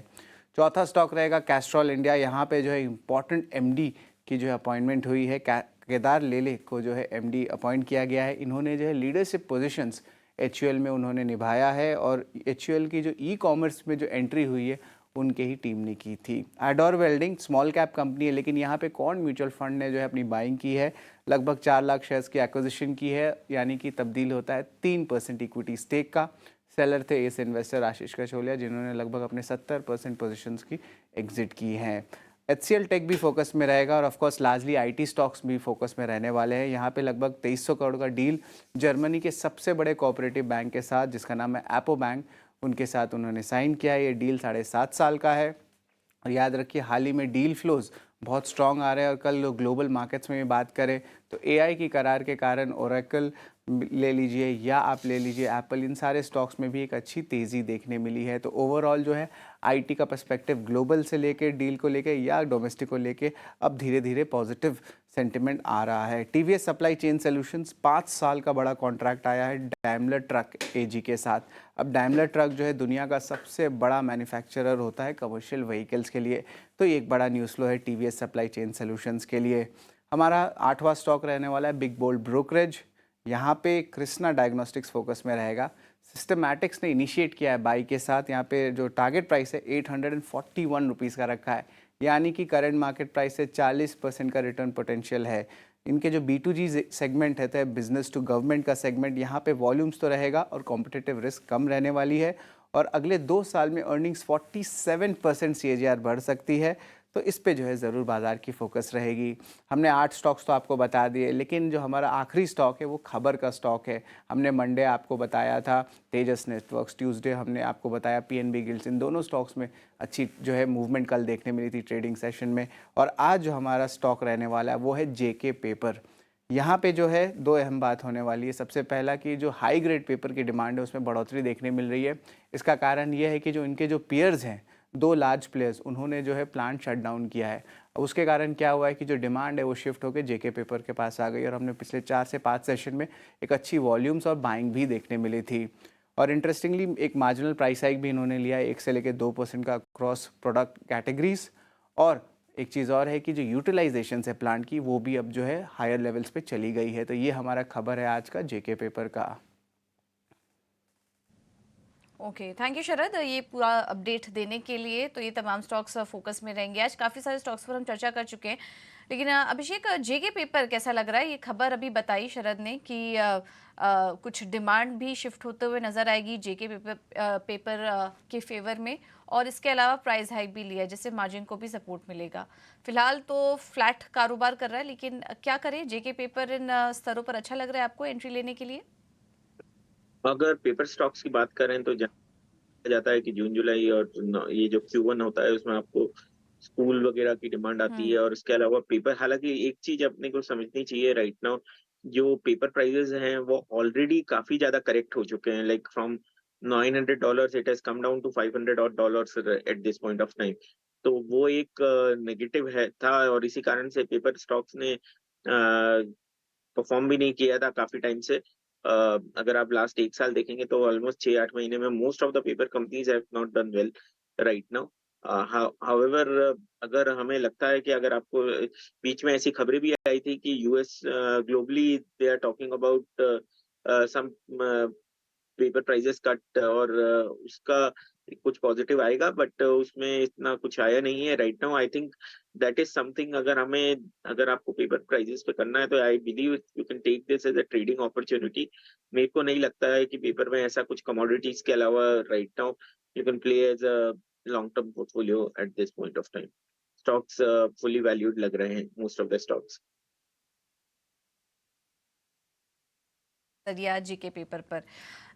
एक बार एविएशन शेयरों पर भी फोकस करते हैं। इंडिगो पर एक बार सलाह लेते हैं। कुछ क्या नज़रिया बन रहा है आपका? इंटरग्लोब एविएशन पर कल 4% नीचे था, हालांकि ब्लॉक डील के चलते ये रिएक्शन दिखा था, लेकिन आज भी खबर आ रही है कुछ सेंटिमेंट लिहाज से नेगेटिव इम्पैक्ट पड़ सकता है। विमान मंत्री की बैठक होगी जिसमें कि जो बढ़े हुए प्राइस हैं एविएशन कंपनियां जो तय करती हैं उसको लेकर कुछ चिंता जाहिर की और उस पर अधिकारियों के साथ वो जल्द ही बैठक भी करेंगे। तो आगे के लिए सेंटिमेंट लिहाज से थोड़ा नेगेटिव हो सकता है, बट शुरुआत आज 0.5% ऊपर फिलहाल प्री ओपन मार्केट में दिखाई दे रही है। इंटरग्लोब एविएशन इन स्तरों पर क्या करें? तो देखिए पूजा, ओवरऑल सेटअप अगर मैं देखूं तो यहाँ पे काफी पॉजिटिव है, लेकिन आपको थोड़े से यहाँ पे डाइवर्जेंसेस दिखेंगे और थोड़ा सा यहाँ पे मोमेंटम जो है फिसल आउट होता हुआ नजर आएगा। मुझे लग रहा है कि ये स्टॉक बिल्कुल बाइंग के लिए रेडार पे होना चाहिए, but closer to the support zone. तो अब यहाँ पे पहला सपोर्ट जोन जो है वो आता है 4300 के करीब, जिसपे इसका 20 डे मूविंग एवरेज रिसाइड करता है, और उसके बाद आता है 4150 के करीब। तो इंटरग्लोब एविएशन ऑलरेडी एक, मैं कह सकता हूँ कि स्लाइटली ओवर क्राउडेड ट्रेड बन चुका है। तो इसको अगर आप डिप्स पे बाय करें तो रिस्क रिवॉर्ड रेशियो के लिहाज से ये काफी फेवरेबल रहेगा। तो overall setup positive, buy on dips की रणनीति की सलाह रहेगी ऑन इंटरग्लोब एविएशन। डिप्स 4300 के आसपास मिले तब यहाँ पर एंट्री करने की सलाह है इंटरग्लोब एविएशन में। चलिए अब बाजार प्री ओपन में थोड़ा सेटल हो चुका है। निफ्टी और बैंक निफ्टी दोनों की शुरुआत पॉजिटिव है। निफ्टी 80 अंक ऊपर खुल रहा है। बैंक निफ्टी की अगर बात करें तो 150 पॉइंट्स की ओपनिंग का इंडिकेशन फिलहाल मिल रहा है। टिम्पी, क्या प्री ओपनिंग टिक्स को देखते हुए आज क्या करें बाजार? कुछ नहीं करेंगे, क्या करेंगे, 80 पॉइंट ऊपर है। अभी आप गिफ्ट निफ्टी देख रहे थे, लाल निशान में था, लेकिन आपको दिख रहा है 80 पॉइंट ऊपर, तो आपके पास बचा ही नहीं कुछ भी देखने के लिए। और फिर 150 पॉइंट ऊपर बैंक निफ्टी खोल रहा है। हम तो जिस डिप की वेट कर रहे हैं वो डिप ही आने में नहीं हो रहा है। जब वो डिप नहीं आएगा तो क्या हो रहा है, डिप्लॉयमेंट की दिक्कत हो जा रही है और कुछ नहीं है। मार्केट का सेटअप वेटअप खराब नहीं है तो हम पहले से ही बोल रहे हैं, लेकिन बस प्रॉब्लम क्या है कि आप पैसा नहीं लगा पा रहे हो। आप वेट कर रहे हो कि डिप पे पैसा लग जाए तो मेरे को थोड़ा सेफ्टी आ जाएगा, मेरा आराम से पैसा खरीदा जाएगा, लगाया जाएगा आपसे, ठीक है। तो बस वो नहीं हो रहा है, तो एक बार इसकी वेट कर लेते हैं। मैं इस लेवल पे, ओपनिंग के लेवल पे तो बिल्कुल भी प्लस नहीं करूँगा। मेरा ऐसा मानना है कि जो 79 पॉइंट्स आपको दिख रही हैं शायद ये थोड़ा नीचे भी चला जाए, तो नीचे जाने पर देखते हैं फिर क्या होता है। और ये मैं बोलूँगा एक लेवल की छोटी सी एक अपॉर्चुनिटी भी हो सकती है शॉर्ट के लिए, जैसे आज सोनी आपको बता रही थी कि एक शॉर्ट की अपॉर्चुनिटी भी बन सकती है, बट वो देख के ही कीजिएगा, ना कीजिएगा तब भी चल जाएगा। लेकिन बाइंग ऑन डिप का वेट करो। इस लेवल पे आके डिप्लॉयमेंट का जो इशू है वो मेरे को लग रहा है रहेगा ही। या तो चलने के बाद इसको ड्रैग करने दो, सभी शॉर्ट्स वालों को फंसाने दो, चलने दो, फिर इसको फिर 23,500 पे लेना। 150 पॉइंट छोड़ दो आप निफ्टी के, या तो 150 पॉइंट नीचे आने दो निफ्टी को कम से कम, और देखते हैं फिर क्या होता है। ओपनिंग के लेवल पे 79 पॉइंट ऊपर निफ्टी ऊपर खरीदने पर तो नहीं खरीदेंगे, ये तो हमारी तरफ से तो है। आप अपने वित्तीय सलाहकार से पूछ के रख सकते हैं, हमारी तरफ से ना है। ऐसे से भी तो बैंक निफ्टी भी है, बैंक निफ्टी भी करीब 150 पॉइंट ऊपर खुल रहा है 49,857 पे। 50,000 का रेजिस्टेंस है, 2 बार फेस किया, या तो फिर 50,000 को आने दो, टिकने दो, फिर देखेंगे। हो सकता है वहाँ पे शॉर्ट ट्रैपिंग हो जाए, फिर कवरिंग भी आ जाए मार्केट के अंदर, नहीं तो फिर डिप आने दो 49,500 के आसपास का। जब तक वो नहीं आता डिप तब तक तो ट्रेड नहीं करेंगे। मिडल ऑफ दिस रेंज में ट्रेड करना थोड़ी समझदारी नहीं है। मान लो और ऊपर और नीचे कहीं भी होता है ना, तो ऊपर जाओगे रेजिस्टेंस आ जाएगा, नीचे जाओगे सपोर्ट आ जाएगा। या तो सपोर्ट पे लो या तो रेजिस्टेंस को ब्रेक होने दो, कुछ तो होने दो। ये बीच में पोजीशंस लेना थोड़ा ठीक नहीं है। ऑप्शंस ट्रेडर वाले भी थोड़ा सावधान रहना, क्योंकि आज अगर गैप खुला ना तो आपकी कॉल्स के प्रीमियम को फिर से हाई करेगा एकदम से, और वापस से उन्हीं प्रीमियम्स को तोड़ भी देगा दिन भर में। तो आप जो पैसे ऊपर लेके आएंगे ना गैप के साथ, वो वापस भी लेके जा सकते हैं। तो ऑप्शन वाले ऐसा ना सोचे कि मार्केट के अंदर तेज़ी खुली है तो ये प्रीमियम्स बढ़ेंगे। रेजिस्टेंस पार होने पर ही मार्केट्स के प्रीमियम बढ़ेंगे, ऑप्शंस के ट्रेड के प्रीमियम बढ़ेंगे। आज ध्यान रखा जाए, आज बैंक निफ्टी की वीकली एक्सपायरी भी है, तो इस चीज़ को भी नोटिस कीजिएगा, ठीक। अब आ जाते हैं आज के शेयर कौन कौन से हैं जो स्ट्रेंथ दिखाएंगे या पावर दिखा सकते हैं, उनकी ज़रा चर्चा कर लेते हैं और उनसे समझते हैं कि आज कहाँ पे ताकत आपको दिखेगी। पहले ज़रा दिखाइए स्क्रीन पे टॉप 50 वाले काउंटर्स, उनमें आपको दिखेगा HCL टेक 3% ऊपर खुल रहा है। आपको पता है एक ऑर्डर की खबर आई है, ये जर्मनी के एक बैंक के साथ इन्होंने करार किया। फिर BPCL खुलेगा 2% ऊपर, ONGC खुलेगा 1.5% ऊपर। आज जो कमज़ोर खुलेगा वो ग्रासिम खुल रहा है, अल्ट्रा खुल रहा है। यही बात हमने आपको सुबह नोटिस कराई थी कि खबर आ गई है, अब लोग बाहर चले जाएंगे। खबर से पहले था कि 10 रुपये बढ़ेंगे, आज अब सभी चैनल्स ने अनाउंस किया कि 10 रुपये दाम बढ़ रहे हैं, शेयर तो गैप डाउन खुल रहे हैं। और अल्ट्रा भी ऐसे ही खुल रहा है, अल्ट्राटेक भी कमज़ोर खुल रहा है। अभी मैं और नीचे तो जा ही नहीं रहा, सिर्फ 2 बड़े शेयर जो निफ्टी का पार्ट है, अल्ट्रा एंड ग्रासिम, दोनों के दोनों वीक खुल रहे हैं, आधा %, ठीक। अब आ जाते हैं जरा 200 काउंटर्स वाली थीम पे। वहाँ पर आप चेक करेंगे तो वहाँ पर आपको OFSS अच्छा खुलेगा। संतोष सर की कॉल थी US के अंदर, और आज संजीव बसीन भी कह के गए हैं कि टेक्निकली IT कंपनी अब ठीक हो गए हैं। अशोक लीलैंड गैप के साथ खुलेगा, सोनी पटनायक की कॉल आज की। APL अपोलो भी आज बढ़िया खुल सकता है, ठीक। तो ये कुछ और भी शेयर्स हैं जहाँ पे आज कम आपको दिखेगा। अच्छा, एक सीमेंट कंपनीज और बता देता हूँ जो गैप डाउन करेगा, वह है श्री सीमेंट, ये भी गैप डाउन करेगा आज। तो ग्रासिम, अल्ट्रा, श्री, 3 तो मैंने आपको बता ही दिया कि तीनों गैप डाउन कर रहे हैं, ठीक। जरा मिड कैप कैटेगरी में जल्दी से देख के बता देता हूँ आपको। स्नाइडर बढ़िया खुलेगा आज करीब 5% ऊपर।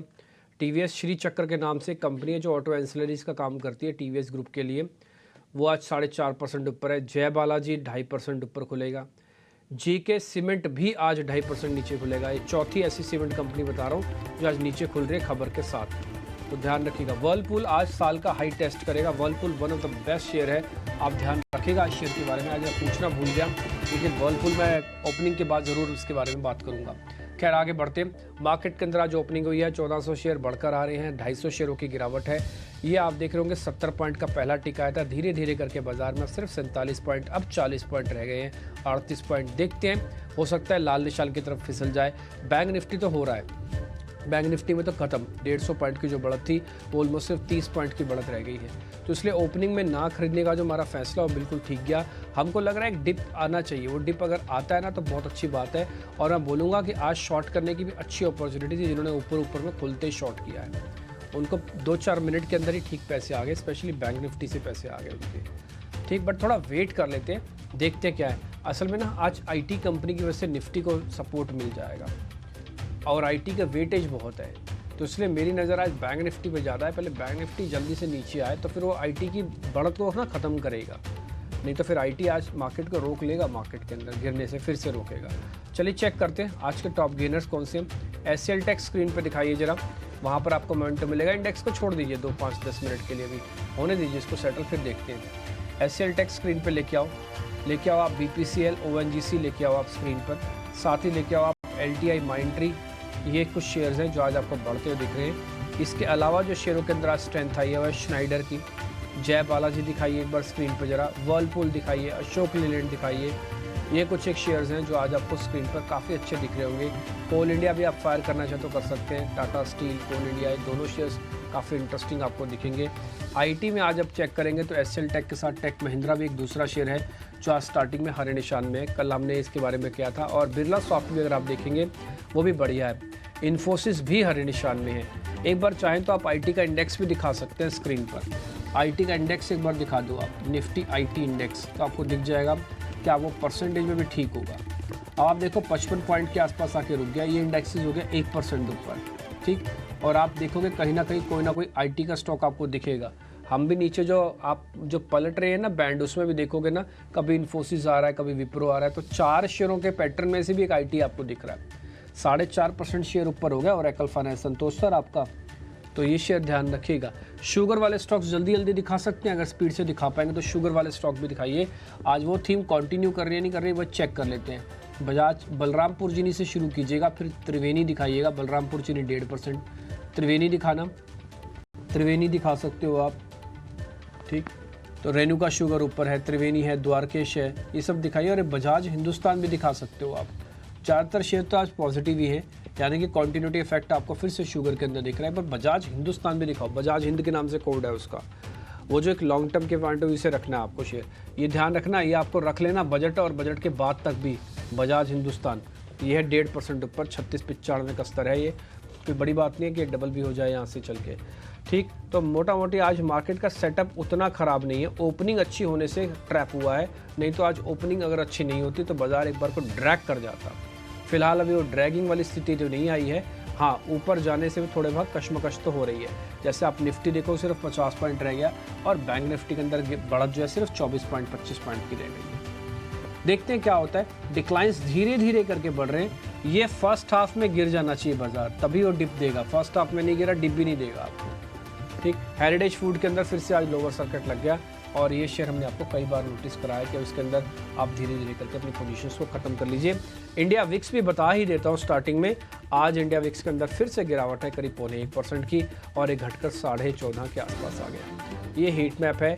एशियन पेंट के अंदर वीकनेस है। आप अपने स्क्रीन पर देखेंगे तो आपको 3-4 IT कंपनीज दिख जाएंगी। आपको दिखेगा Infosys, TCS, LTI Mindtree, Tech Mahindra, SCL Tech, ज़्यादातर IT का बोलबाला है। इसलिए आज निफ्टी और बैंक निफ्टी में आपको डाइवर्जेंस भी दिख जाएगा, ठीक। अगर IT यहीं पे रुक जाता है थोड़ा बहुत तो फिर बाजार के अंदर गिरावट आएगी, नहीं तो ये जो मार्केट के अंदर हम डिप की वेट कर रहे हैं ये थोड़ा मुश्किल लगता है। छोटे मझोले शेयर्स में क्या हो रहा है बता रही हैं आपको पूजा, फिर हम ओपनिंग के ट्रेड आपसे लेंगे।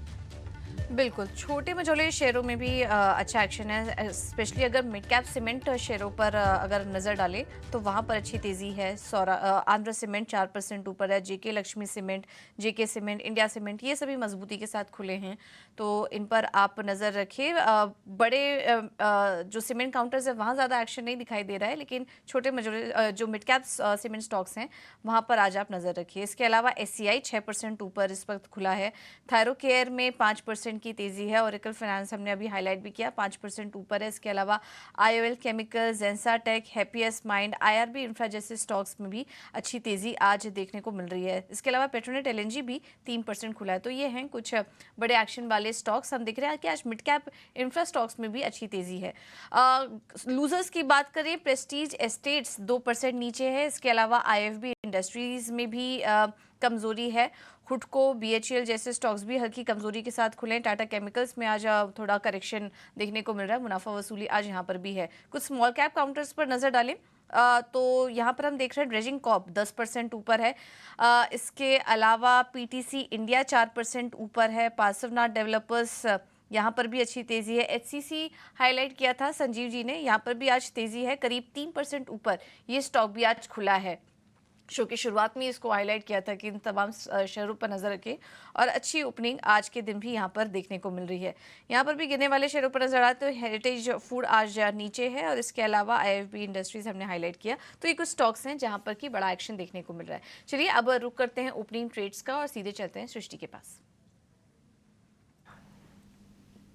जी हाँ, तो चलिए ओपनिंग ट्रेड्स लेते हैं एक एक करके, क्योंकि ढेर सारा स्टॉक स्पेसिफिक एक्शन ज़रूर है। हालांकि इंडेक्स ने शुरुआत के बाद बहुत ज़्यादा उथल पुथल तो नहीं देखने को मिल रही है। तो स्टॉक स्पेसिफिक एक्शन कहाँ पे है, शुरू करेंगे ओपनिंग ट्रेड्स।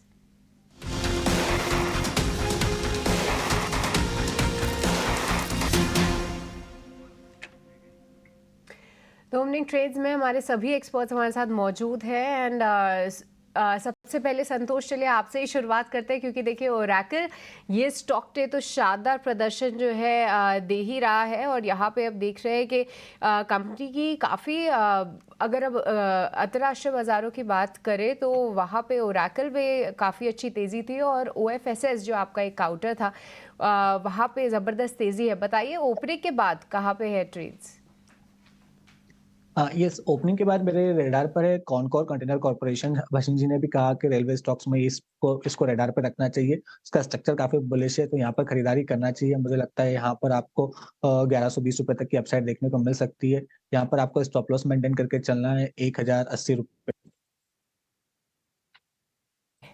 तो कॉनकोर यहाँ पे नज़र रखिए। देखिए कल भी हमने इसको डिस्कस किया था और ये स्टॉक ने 3% तक की मजबूती भी दिखाई थी। आज 1100 तक के टारगेट्स के आसपास फिलहाल ट्रेड कर रहा है। यहाँ पे कॉल आती हुई संतोष की। सोनी, अब आपसे समझना चाहेंगे, बताइए ओपनिंग के बाद कहाँ पे हैं आपके ट्रेड्स? सृष्टि जी, यहाँ पे ओपनिंग ट्रेड मेरा सीमेंस पे रहेगा 6900 स्टॉप लॉस और टारगेट है यहाँ पे 7100। 6900 स्टॉप लॉस, 7100 का यहाँ पे आपको टारगेट लगाना है। आज कई सारी ब्रोकरेज रिपोर्ट्स भी आई हैं इंडस्ट्रियल्स पे, तो सीमेंट्स पे आप नज़र रखें। शुरुआती सत्र के बाद अब देख रहे हैं धीरे धीरे करके इस काउंटर में मजबूती फिर से लौट रही है। पकुश, बताइए अब आपसे समझना चाहेंगे कहाँ पे है आपके ट्रेड्स? किर्लोस्कर ब्रदर्स, ये स्टॉक जो अपना पूरा करेक्शन था, कंसोलिडेशन था, ये कंप्लीट करके एक फ्रेश ब्रेकआउट दे रहा है। तो हमें लग रहा है इस पे बिल्कुल आपके व्यूअर्स की नजर होनी चाहिए। यहाँ पे मुझे लग रहा है 1975 एंड 2050 के जो लेवल्स हैं ये आने वाले कुछ दिनों में देखने मिल सकते हैं। यहाँ पे एक स्टॉप लॉस जो है वो 1825 का जो लेवल है इसके करीब बनता है। तो एक फ्रेश ब्रेकआउट के लिए तैयार है। बहुत ही शानदार मूव दे चुका है पिछले 6 से 8 महीनों में, और अब एक कंसोलिडेशन के बाद फिर से अप मूव शुरू होने वाला है। तो किर्लोस्कर ब्रदर्स को बिल्कुल अपने रेडार पे रखें। तो किर्लोस्कर ब्रदर्स पे आप ध्यान रखें। यहाँ पे 4% की तेज़ी है, पर इस बीच आप देख रहे होंगे कि मिड कैप स्मॉल कैप में किस ज़बरदस्त तेज़ी हम देख रहे हैं, क्योंकि निफ्टी मिड कैप पे करीब 300 अंकों की तेज़ी और फिर से एक बार रिकॉर्ड हाई स्तरों पे मिड कैप इंडेक्स जाता हुआ दिख रहा है। तो ब्रॉडर मार्केट से भरपूर सपोर्ट है। हालांकि निफ्टी 50 और बैंक निफ्टी में बहुत ज़्यादा उतार चढ़ाव फिलहाल तो नहीं है, पर जी हाँ, IT की इस तेज़ी को लीड कर रहा है OFSS, जहाँ पे ऑलरेडी संतोष की कॉल आई थी। ऑयल एंड गैस स्पेस में भी काफ़ी अच्छा एक्शन है। HPCL भसीन जी ने रिकमेंड किया। इसके अलावा हम देखें तो कुछ और काउंटर्स, गेल इंडिया यहाँ पे 2.5% की तेज़ी और पेट्रोनेट LNG। एक बार कुछ आपसे समझना चाहेंगे, क्योंकि कई समय बाद हम इसमें देख रहे हैं कि 320 के ऊपर इसने डिसाइसिवली एक अच्छा मूव दिखाया है। कल भी हमने एक बार इसकी चर्चा ज़रूर की थी, पर 3% की यहाँ पे ऑलरेडी तेज़ी है। कौन से लेवल्स ध्यान में रखें और क्या अभी भी मौका है यहाँ पे ऐड करने का?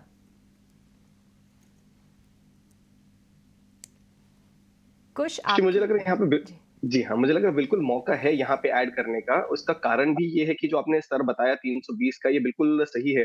अगर आप देखें तो अर्ली मई में जो इसका हाई बना था उसी लेवल के आसपास बना था। अब पूरे गस्टों के साथ इसमें अगर आप देखें तो एक अप मूव कंटिन्यू है। इतने अच्छे मूव के बाद भी अगर हम देखें तो ओवरहीटिंग के कोई संकेत यहाँ पे है नहीं, अलग अलग टाइम फ्रेम्स पे।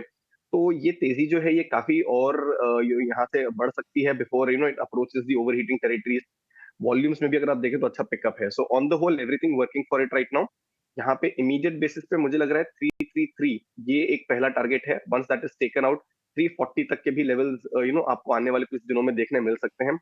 सपोर्ट जोन अब जो 320 का लेवल था उसके जस्ट नीचे, तो करीब 318 के आसपास अपना स्टॉप लॉस लेके चलें तो एक मोमेंटम ट्रेड के लिए ये बिल्कुल सही बैठता है।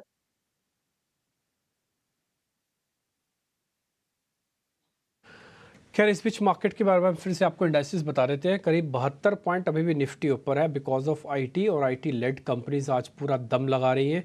लेकिन अगर आप बैंक निफ्टी को देखेंगे ना तो वो थोड़ा सा धीरे धीरे करके ऊपर नीचे खड़ा हुआ है। मैं आपको एक लेवल बता देता हूँ या एक नंबर बताता हूँ, आप उस नंबर को देखोगे तो आपको भी काफ़ी हद तक आइडिया लग जाएगा। बैंक निफ्टी में जो शुरुआती डाटा है यानी कि खुलने के बाद करीब 10 मिनट के बाद का डाटा है, उसमें से एक नंबर बताता हूँ। 86 लोग इसको नीचे की तरफ धकेल रहे हैं, नीचे की तरफ धक्का दे रहे हैं, और 60 लोग इसको ऊपर की तरफ धक्का दे रहे हैं। कहने का मेरे मतलब है कि ज़्यादातर लोग बैंक निफ्टी को नीचे धकेलने का काम कर रहे हैं। बैंक निफ्टी को थोड़ा पार पाना होगा इससे। ये पहले 10 मिनट का डाटा बता रहा हूँ और आप पहले 10 मिनट में देखोगे तो बैंक निफ्टी को बहुत अच्छे से नहीं चल रहा। दूसरा एडवांस डिक्लाइन ये आपकी स्क्रीन पर आ चुका है। 50 में से 120 शेयर यानी कि डबल की रेशो पे चल रहा है। ये जब तक डबल की रेशो मेंटेन है तब तक कोई दिक्कत नहीं, मार्केट के अंदर क्रैक ही नहीं आएगा। लेकिन ये एडवांसेस अगर कम हो जाते हैं और मान लो ये डिक्लाइंस पहुंच के 90 और एडवांसेस आगे भी 90 या उससे भी थोड़ा और नीचे चले गए तो फिर आप देखिएगा कि बाज़ार के अंदर हल्का सा करेक्शन आ सकता है, यानी कि छोटी सी प्रॉफिट बुकिंग आ सकती है जिसके वेट कर रहे हैं। लेकिन शुरुआत में अभी देख के ऐसा नहीं लगता, वैसे कुछ ज़्यादा बड़ी प्रॉब्लम नहीं है। 5 बड़े शेयर एक बार ज़रा स्क्रीन पे दिखा दीजिए। रिलायंस इंडस्ट्रीज़, जल्दी जल्दी दिखाना। रिलायंस इंडस्ट्रीज़, HDFC बैंक दिखाइए एक बार, L&T, इन्फोसिस, TCS। उसमें से IT को तो चेक करने की ज़रूरत नहीं, वो तो आपको पता चल ही रहा है। रिलायंस इंडस्ट्रीज़ और HDFC बैंक भी आज हरे निशान में है। रिलायंस तो बगारा धीरे धीरे करके गेन भी कर रहा है और इसमें बढ़त करीब ½ % की आ चुकी है। तो आपके सामने जो मैंने पहले 5 बड़े शेयर्स चलाए हैं ना, उसमें से अमूमन आपको कोई भी शेयर लाल निशान में नहीं दिखेगा। तो इसलिए मार्केट के पास जो स्ट्रॉन्ग लीडरशिप की रिक्वायरमेंट होती है वो आज प्रेजेंट है। ठीक, तो ये पॉइंट भी नोटिस करने वाला है। इंडिया विक्स अब 2% और नीचे आ गया, यानी कल 10% टूटा, आज 2% और नीचे 12%। सारा मोमेंटम मार्केट का धीरे धीरे करके ये आपको ख़त्म करता हुआ दिख रहा है। एक दो शेयर और चेक करवा लेते हैं ज़रा, जहाँ पर आज शुरुआती मोमेंटम बन रहा है।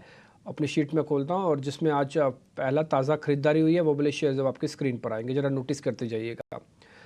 पहला जहाँ पे लॉन्ग पोजीशंस अच्छी बन रही हैं, कुछ ज़रा आपसे पता कर रहा हूँ। LIC हाउसिंग फाइनेंस एक बार दिखाना स्क्रीन पर। सर ये शेयर चल गया है, क्या अभी प्लस करें क्या 3% ऊपर? थोड़ा डाउट है मेरे को 3% ऊपर प्लस करने में।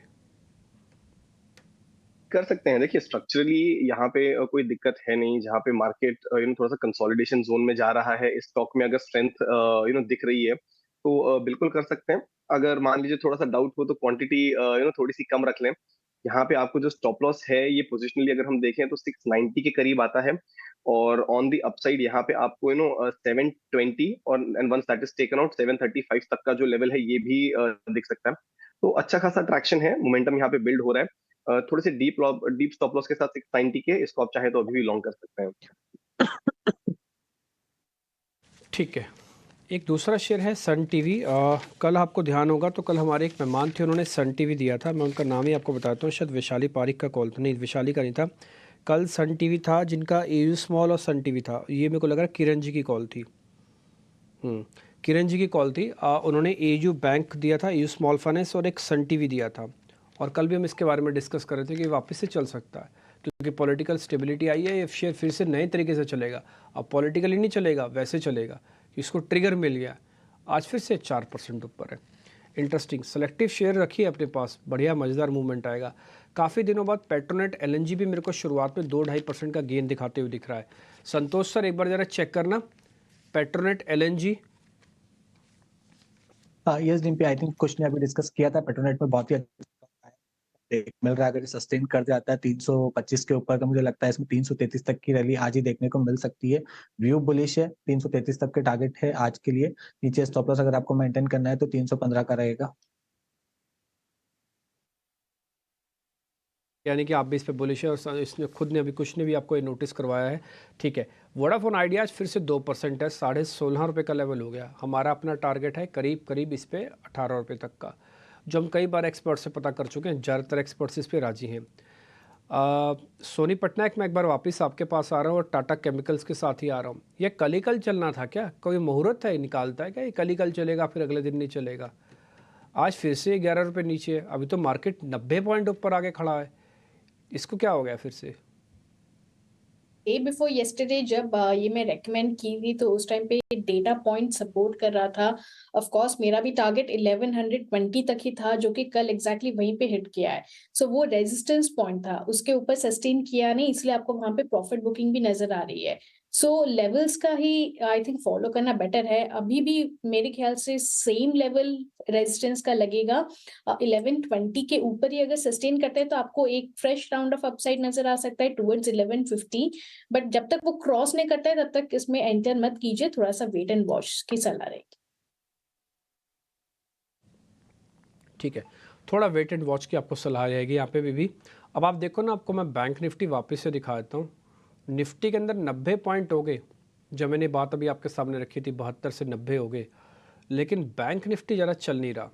और कोई बड़ी बात नहीं, थोड़ी देर में लाल निशान में भी आ जाए, इसके फ्यूचर्स लाल निशान में भी आ जाए बैंक निफ्टी के। ये देखो निफ्टी का आप चार्ट, कहीं आपको डिप नहीं दिखेगा, लेकिन बैंक निफ्टी वापस नीचे आ रहा है। सिर्फ 45 पॉइंट्स ऊपर रह गए हैं, और अगर फ्यूचर दिखाओगे तो सिर्फ 13 ही पॉइंट है, सिर्फ 13 पॉइंट है उसके पास।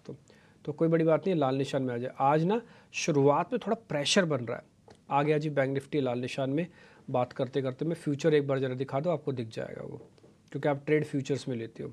बट एनी हाउ, थोड़ा सावधान रखना, थोड़ा डिप की वेट चाहिए हमको, नहीं तो नहीं लिया जाएगा, खरीद ही नहीं पाएंगे। करें क्या सर, मजबूरी है, छोटे से रेंज के अंदर ट्रेड ही नहीं हो पा रहा है। पूजा जी आप ही बताइए, हमारे पास तो है नहीं क्वेश्चन। बिल्कुल, सुबह से डिप का वेट किया जा रहा था। बार-बार हम आपको बता रहे थे, एक्सपर्ट्स भी बता रहे थे कि वो डिप मिले तब एंट्री लीजिए, लेकिन आज भी वैसा कुछ नज़र नहीं आ रहा है। हालांकि मिड कैप स्मॉल कैप शेयरों में एक्शन बना हुआ है, आज भी रिकॉर्ड लेवल्स देखने को मिल रहे हैं। मिड कैप इंडेक्स और स्मॉल कैप इंडेक्स की बात करेंगे तो, और कुछ शेयर्स हम आपके लिए हाईलाइट कर लेते हैं। एक LIC हाउसिंग फाइनेंस पे तो चर्चा की। कैनफिन होम्स, एक बार कुछ इसके चार्ट्स देखिए। कैनफिन होम्स में भी अच्छी तेज़ी आई थी, अभी थोड़ा ऊपरी स्तरों से नीचे आ गया, लेकिन हाउसिंग फाइनेंस कंपनियों को लेकर एक सिलेक्टेड अप्रोच के लिए रिपोर्ट आई है। सारी सब कंपनियों पर नज़र मत रखिए, लेकिन चुनिंदा कंपनियों पर आप नज़र रख सकते हैं, ये कहना है ब्रोकरेज रिपोर्ट का। उसमें कैनफिन होम्स को भी हाईलाइट किया गया। ये कंपनी कैसी लग रही है आपको? कोई ट्रेड लेना चाहिए पोजिशनल आधार पर? तो देखिए यहाँ पे रिकवरी काफी स्टेलर है, लेकिन अब ये जो 800 से लेके करीब 810 का जो जोन है, यहाँ पे सप्लाई प्रेशर है। अगर हम एक्सट्रीम जो मूव्स हैं उनको हटा दें तो लार्जली अगर आप देखेंगे तो इसी जोन के आसपास स्टॉक ने काफी बार रेसिस्ट किया है बिफोर ब्रेकिंग डाउन अगेन। तो किसी की एग्जिस्टिंग पोजीशन हो तो यहाँ पे अब मेरी बुक प्रॉफिट की सलाह रहेगी। शायद यहाँ से 10 से 15 रुपए का और मूव जो है ये बाकी हो सकता है, but that is not enough for going fresh long. तो एग्जिस्टिंग पोजीशन वाले जो हैं वो या तो यहाँ पे बुक कर ले प्रॉफिट, या 790 के ट्रेलिंग स्टॉप लॉस के साथ बने रहें। 800 810 के जोन में प्रॉफिट बुक करके एक बार इससे एग्जिट हो जाए। अब जब ये 810 का पूरा सप्लाई जोन है, ये एग्जॉस्ट हो जाएगा और स्टॉक यहाँ से ऊपर मूव करे, तब आप इसमें एक फ्रेश बाइंग कंसिडर करें। But up until then I think इसको बुक प्रॉफिट वाली कैटेगरी जो है इसी में कंसिडर करें। ठीक है, तो ये है सलाह कैनफिन होम्स पर। अब इस बीच शिपिंग कंपनियों में भी तेज़ी दिख रही है। डिसइन्वेस्टमेंट, विनिवेश की बातें, उससे रिलेटेड खबरें फिर से आने लग गई हैं, और उसके चलते देखिए SCI आज ऊपर है, करीब 6% की तेज़ी यहाँ पर भी देखने को मिल रही है। सोनी, क्या व्यू बन रहा है आपका SCI पर? अब 7% ऊपर आ चुका है, क्या करें? जी पूजा जी, यहाँ पे हम देखेंगे एससीआई में तो अभी भी मेरे ख्याल से अपसाइड पेंडिंग है। आप इसको होल्ड कर सकते हैं, 270 के लेवल को टेस्ट कर सकता है। आप इसको होल्ड कीजिए। अगर कोई ऑलरेडी लेके रखे हैं फ्रॉम लोअर लेवल्स तो आप यहाँ पे स्टॉप लॉस ट्रेल कर दीजिए 254 पे, बट 270 टारगेट्स के लिए आप होल्ड कर सकते हैं।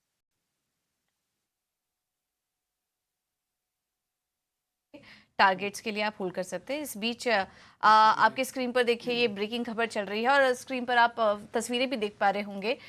वित्त मंत्री निर्मला सीतारमण अपने नए दफ्तर पहुंच चुकी हैं और वहां पर कार्यभार संभालेंगी। ये लगातार दूसरा साल नहीं है उनका वित्त मंत्रालय का, लेकिन आप फिर से एक बार उनको वित्त मंत्रालय का चार्ज दिया है, कार्यभार दिया है। दूसरा टर्म है, एक्चुअली बोलेंगे कि दूसरा टर्म है। पहले मोदी सरकार 2 के अंदर और मोदी सरकार अब 3 के अंदर भी निर्मला सीतारमण देश की वित्त मंत्री के तौर पर रहेंगी और आप उनका एक स्वागत देख पा रहे हैं। ये ऑलरेडी वैसे देखा जाए तो 3rd टर्म है, लेकिन मिडिल में उनको चेंज करके वित्त मंत्री को लेके आए गए थे, तो फुल फ्लैश टर्म 2nd था। अब ये 3rd टर्म की ओपनिंग से ही आप निर्मला सीतारमण को देख पा रहे हैं। हालांकि क्यास तो ये लगाया था कि 2 मिनिस्टर्स को, first external affair minister Jaishankar ji को और दूसरा निर्मला सीतारमण जी को, इन दोनों को चेंज नहीं किया जाएगा। और दोनों मंत्रालय तो सरकार वैसे ही अपने पास ही रखने वाली थी। सिर्फ क्यास ये लग रहा था कि शायद हो सकता है पीयूष गोयल को भी इस बार मंत्रालय दे दिया जाए, लेकिन उनको एज अ कॉमर्स मिनिस्टर ही देश में कामकाज करने के लिए न्योता दिया गया और देश की वित्त मंत्री फिर से निर्मला सीतारमण रही हैं। और इन्होंने पिछले 5 साल में, मैं अगर आप मेरे से पूछेंगे इनका कामकाज कैसे था तो मैं बोलूँगा कि बतौर एज एन वित्त मंत्री इनका कामकाज काफ़ी सराहनीय था। बहुत उथल पुथल हुए पिछले 5 साल के अंदर, आपको ध्यान है कोविड आया, थोड़ा मंदी का डर भी था, फिर यूएस ग्लोबल मार्केट ये वो एफआई सब कुछ था, लेकिन इस बीच काफ़ी अच्छे से काफ़ी इंटेलिजेंटली देखा। मार्केट वाला आदमी मार्केट के साथ क्लब करके देखता है, जो नॉन मार्केट वाला आदमी होगा इकोनॉमिक चीज़ों के हिसाब से देखेगा। बट अगर आप ओवरऑल देखेंगे तो इनके काम को लेकर सराहा ही जाएगा कि हाँ भाई ठीक है, आपका काम काफ़ी अच्छा था। तो शायद यही बड़ी वजह है कि पार्टी ने फिर से ये कार्यभार इनको सौंप दिया और देश की वित्त मंत्री के तौर पर निर्मला सीतारमण अपना चार्ज यहाँ पे लेते हुए दिख रही हैं। मार्केट अलग तरीके से कैलकुलेशन करता है सारी, और देखते इस बार का बजट कैसे आता है। पिछली बार मैम ने हिंट किया था कि वो कैपेक्स बेस्ड बजट होगा, और उन्होंने जब इंटीरियम बजट आ रहा था तब ये बात बहुत क्लियर की थी कि हम मेगा प्लान्स पे काम कर रहे हैं, हमारे को छोटा मोटा नहीं। आप देखेंगे जब इंटीरियम बजट भी था तो लंबे लंबे प्लान्स बताए गए थे, कैपेक्स यहाँ होगा, रेलवेज़ में होगा, डिफेंस में आत्मनिर्भर वाली बात बोली गई थी, बहुत सारे सेक्टर्स पे फंडिंग को बढ़ाने की बात की गई थी। वो इंटीरियम था, लेकिन अब फुल फ्लैश बजट आएगा जुलाई के अंदर। डेट अभी आई नहीं है, 17 भी पता लग जाएगा, तो 17 के हिसाब से डेट डिसाइड हो जाएगी। और उसके बाद आप ये शपथ जो ग्रहण के बाद अब जो चार्ज लेने की जो प्रोसेस है वो आप अपनी स्क्रीन पर देख पा रहे थे। सभी ऑफिस बियरर अपने ऑफिस में पहुंच गए हैं और उनका कामकाज शुरू हो गया है। ठीक है जी, 90 अंकों के बढ़त के साथ निफ्टी भी थोड़ा वेलकम करते हुए दिख रहा है उनका, और 23,350 के लेवल पे है। तो ये वेलकम नोट एक्चुअली निफ्टी की तरफ से भी आप देख सकते हैं, समझ सकते हैं। आगे बढ़ें, कुछ एक ट्रेड और समझ लें। थोड़ा संभल कर ट्रेड करने की ज़रूरत है। By the way Tata chemicals वापस से हरे निशान में आने की कोशिश कर रहा है। जो आज की शुरुआती गिरावट थी वो ऑलमोस्ट ख़त्म हुई है, 1110 के आसपास ही आ गया है। एक दो शेयर और जान लेते हैं जहां पर आज स्टार्टिंग में थोड़ी पोजीशनिंग ठीक बन रही है लॉन्ग साइड पे, वो शेयर पता करते हैं। एक बार ज़रा दिखाइए स्क्रीन पर, दिख ही नहीं रहा कोई ऐसा शेयर। डॉक्टर रेड्डीज़ की कल की क्लोजिंग ठीक थी, आज कंटिन्यूटी चेक करवाते हैं। सोनी एक बार ज़रा चेक करना, डॉक्टर रेड्डीज़ ठीक लग रहा है क्या आपको ये शेयर? डिम्पी जी, यहाँ पे डॉक्टर रेड्डीज थोड़ा अवॉइड करना चाहूंगी। रेजिस्टेंस को क्रॉस कर नहीं पा रहा है, 6110 पे है रेजिस्टेंस, सो अवॉइड कीजिए। मेरे ख्याल से lower ends of the support जहाँ पे 6059-80 लेवल है वो एक बार टेस्ट करेगा। तो और एंटायर फार्मा स्पेस में भी आज जैसे बहुत ज्यादा स्ट्रेंथ उभर कर नहीं आ रही है, सो थोड़ा इसको अवॉइड करना बेटर है।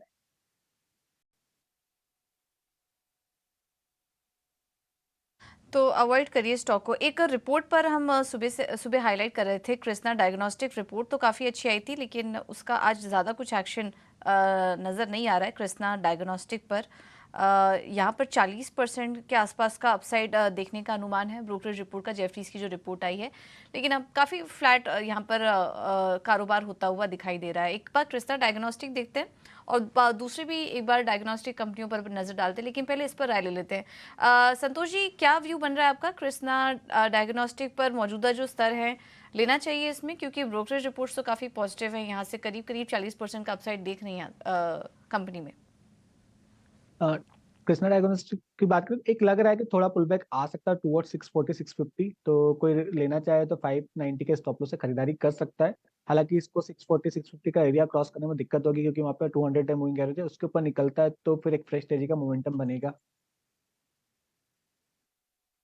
एक और कंपनी देखिए थायरोकेयर, यहाँ पर भी अच्छी तेजी आई है। ऐसा नहीं कि सारी लैब कंपनियां चल रही है, लेकिन थायरोकेयर इस वक्त करीब 4% ऊपर कारोबार कर रहा है शुरुआती सेशन में, और अच्छी मजबूती यहाँ पर देखने को मिल रही है 668 के पार। सोनी जी, क्या नजरिया होगा आपका थायरोकेयर पर? सृष्टि जी, थाइरोकेयर पे हम देखेंगे तो ऑलमोस्ट एक 680 लेवल को टेस्ट किया है, रेजिस्टेंस है वहां पे, मल्टीपल रेजिस्टेंस जोन है, उसके ऊपर ही आपको एक फ्रेश अपसाइड टुवर्ड्स 730 के लेवल तक नजर आ सकता है। तो जब तक ये रेजिस्टेंस क्रॉस नहीं करता है, थोड़ा सा वेट एंड वॉच कीजिए। ठीक है, तो फिलहाल थायरोकेयर रेजिस्टेंस एरिया के पास है। यहाँ पे आप देखिए कि अगर वो क्रॉस करता है तो आपको कुछ फ्रेश नज़रिया बनाना है। इस बीच में सीमेंस को भी ट्रैक कर रही थी, सोनी की जो कॉल थी अच्छी तरीके से ऊपर आया है निचले स्तरों से। हालांकि पूरे मार्केट्स में ही अच्छी तेज़ी है, क्योंकि निफ्टी 50 को भी आप देखेंगे फिलहाल डे हाई पे आता हुआ। पर इस बीच एक दो काउंटर्स जिनमें ज़बरदस्त ब्रेकआउट था, LIC हाउसिंग फाइनेंस पे तो हमने बात की ही, पर पूरे अफोर्डेबल हाउसिंग सेगमेंट में अच्छा एक्शन है। कल PNB हाउसिंग फाइनेंस में भी अच्छा उछाल था। संतोष अभी फिलहाल सपाट है, क्योंकि मैं देख पा रही हूँ कि 800 का स्तर इसके लिए एक रेजिस्टेंस था। तो क्या ये एक अच्छा मौका है फिर से एक री एंट्री लेने का, या फिर पिछले 5 दिनों में जो निचले स्तरों से तेजी है इसके बाद थोड़ा सा रुक जाना चाहिए कोई फ्रेश नजरिया या फ्रेश पोजीशन बनाने के लिए? व्यू मेरा बुलिश है इन कंपनियों पे सभी पर ही। PNB हाउसिंग फाइनेंस यहाँ पे एक हर्डल है, इसलिए थोड़ा सा पॉज ले रहा है 815 820 की रेंज में, तो मुझे लगता है वो क्रॉस होगा, और जैसे ही क्रॉस होगा स्टॉक में हमको बहुत जल्दी 900 प्लस के लेवल देखने को मिलेंगे। तो आज की कंसोलिडेशन में खरीदारी करना चाहिए। नीचे 770 एक मेजर स्ट्रॉन्ग सपोर्ट लेवल है। इसके अलावा मैं सलाह दूंगा आवास फाइनेंस पे भी फोकस, स्ट्रक्चर बहुत बुलिश है, ये स्टॉक तैयार है आपका 2000 के ऊपर जाने के लिए, तो यहाँ पर भी खरीदारी कर सकते हैं। फाइनेंस, PNB हाउसिंग फाइनेंस सभी पे जो है बुलिश नज़रिया है। इस बीच अगर हम देखें तो टाटा मोटर्स निफ्टी का सेकंड टॉप गेनर बन चुका है। मुझे कुछ देर पहले भी इस पे कॉल लेनी थी, क्योंकि टाटा मोटर्स की देखिए कल इन्वेस्टर डे मीट थी, काफ़ी पॉजिटिव कमेंट्स आए जो कि हमने आपके दर्शकों को हाईलाइट भी किए थे। और हमेशा ऐसा हम देखते हैं कि जब अच्छी कॉमेंट्री आती है उसके बाद ब्रोकरेजेस की रिपोर्ट एक दिन लगाती है, और जी हाँ, आज कई सारे ब्रोकरेजेस ने इनकी पूरी कॉमेंट्री को सराहा है। कल एक बड़ा इवेंट डे था इनका, काफ़ी घंटों तक चला वो, और आज पॉजिटिव ब्रोकरेज नोट के चलते करीब 2.25% की तेज़ी है। एक बार कुछ हज़ार रुपए के ऊपर फिर से निकला है टाटा मोटर्स। जिस तरीके से ऑटोज अपने आप को फिलहाल होल्ड कर रहे हैं, इस तेज़ी पे कितना भरोसा करें और कैसे करें पार्टिसिपेट? सृष्टि, टाटा मोटर्स पे हमारा व्यू काफी समय से बुलिश ही रहा है। एक दौर आया था जहां पे स्टॉक में एक शार्प प्रॉफिट बुकिंग देखने मिली थी, 900 के जस्ट नीचे भी स्लिप हुआ था, बट हमें तभी भी इस स्टॉक पे उतना ही कॉन्फिडेंस था जितना आज है। अब ये जो रिवाइवल है इसमें आप देखें तो की शॉर्ट टर्म एवरेजेस के ऊपर स्टॉक आके प्लेस हो चुका है। तो यहाँ पे जो नए हाई से करीब 1040 के आसपास है, उसके ऊपर के वो लेवल टेस्ट होंगे।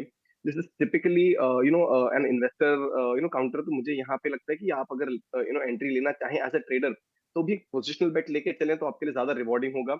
यहाँ पे जो सपोर्ट जोन निकल के आ रहे हैं वो नियर टर्म में अगर मैं देखूँ तो 960 का है। पहला लेवल ऑन दी अपसाइड 1040 का ही है। Once that is taken out 1075 का लेवल भी आपको यहाँ पे देखने मिल सकता है। तो काफी अच्छी रिकवरी रही है इसमें, स्ट्रेंथ दिखा रहा है काउंटर, और हमें लग रहा है आने वाले टाइम में ये कंटिन्यू रह सकता है। And Srishti, while we are at it, एक क्विक अपडेट दे दूं। मॉर्निंग में जब आपने ओपनिंग ट्रेड पूछा था तो मैंने कहा था किर्लोस्कर ब्रदर्स के बारे में। 1890 के करीब चल रहा था। 1975 का पहला टारगेट हमने डिस्कस किया था, 2050 का दूसरा टारगेट। We live in the age of instant gratification. 1961 का हाई तो स्टॉक ही ऑलरेडी लगा के आ चुका है। शायद पहला टारगेट जो हम कुछ हफ्तों की बात कर रहे थे वो एक ही दिन में अचीव हो जाएगा। जिन्होंने भी सुन के लिया हो ये स्टॉक, अब मेरी सलाह रहेगी कि 1880 जो है सर उसको अपना ट्रेलिंग स्टॉप लॉस बनाएं, और इसकी जो तेजी है इसको राइड करें। 2050 का सेकंड टारगेट मेरे लिए अभी भी इसमें इंटैक्ट है। ठीक है, तो किर्लोस्कर ब्रदर्स ज़बरदस्त मूव देखने को मिल रहा है कुछ। और जी हाँ, 1825 का इसका प्रीवियस क्लोज था, 1870 के आसपास इसने ओपन किया और ओपन के बाद भी देखिए इसमें अच्छा मौका मिला।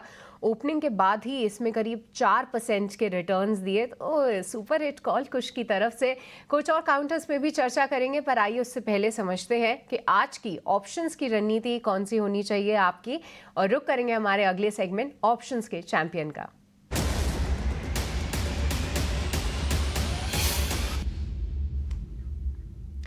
आज ऑप्शंस के चैंपियन की रणनीति बताने के लिए हमारे साथ अरिहंत कैपिटल के रत्नेश गोयल जुड़ चुके हैं। रत्नेश, वेरी गुड मॉर्निंग, स्वागत है आपका। बताइए क्या कुछ कॉल है और क्या स्ट्रैटेजी है ऑप्शन सेगमेंट से। गुड मॉर्निंग सभी दर्शकों, नमस्कार। मुझे ऐसा लगता है कि कहीं ना कहीं सेटअप पॉजिटिव साइड ही रहना चाहिए, तो यहाँ पे LIC हाउसिंग का फाइनेंस का कॉल 700 रुपये का 20 रुपये के आसपास में लेने की सलाह रहेगी। 12 रुपये का स्टॉप लॉस, 35 रुपये का यहाँ पे मेरे को टारगेट दिखाई देता है। तो जो मैक्सिमम लॉस हो सकता है वो 8,000 का, जो प्रॉफिट बन सकता है वो 15,000 रुपये का।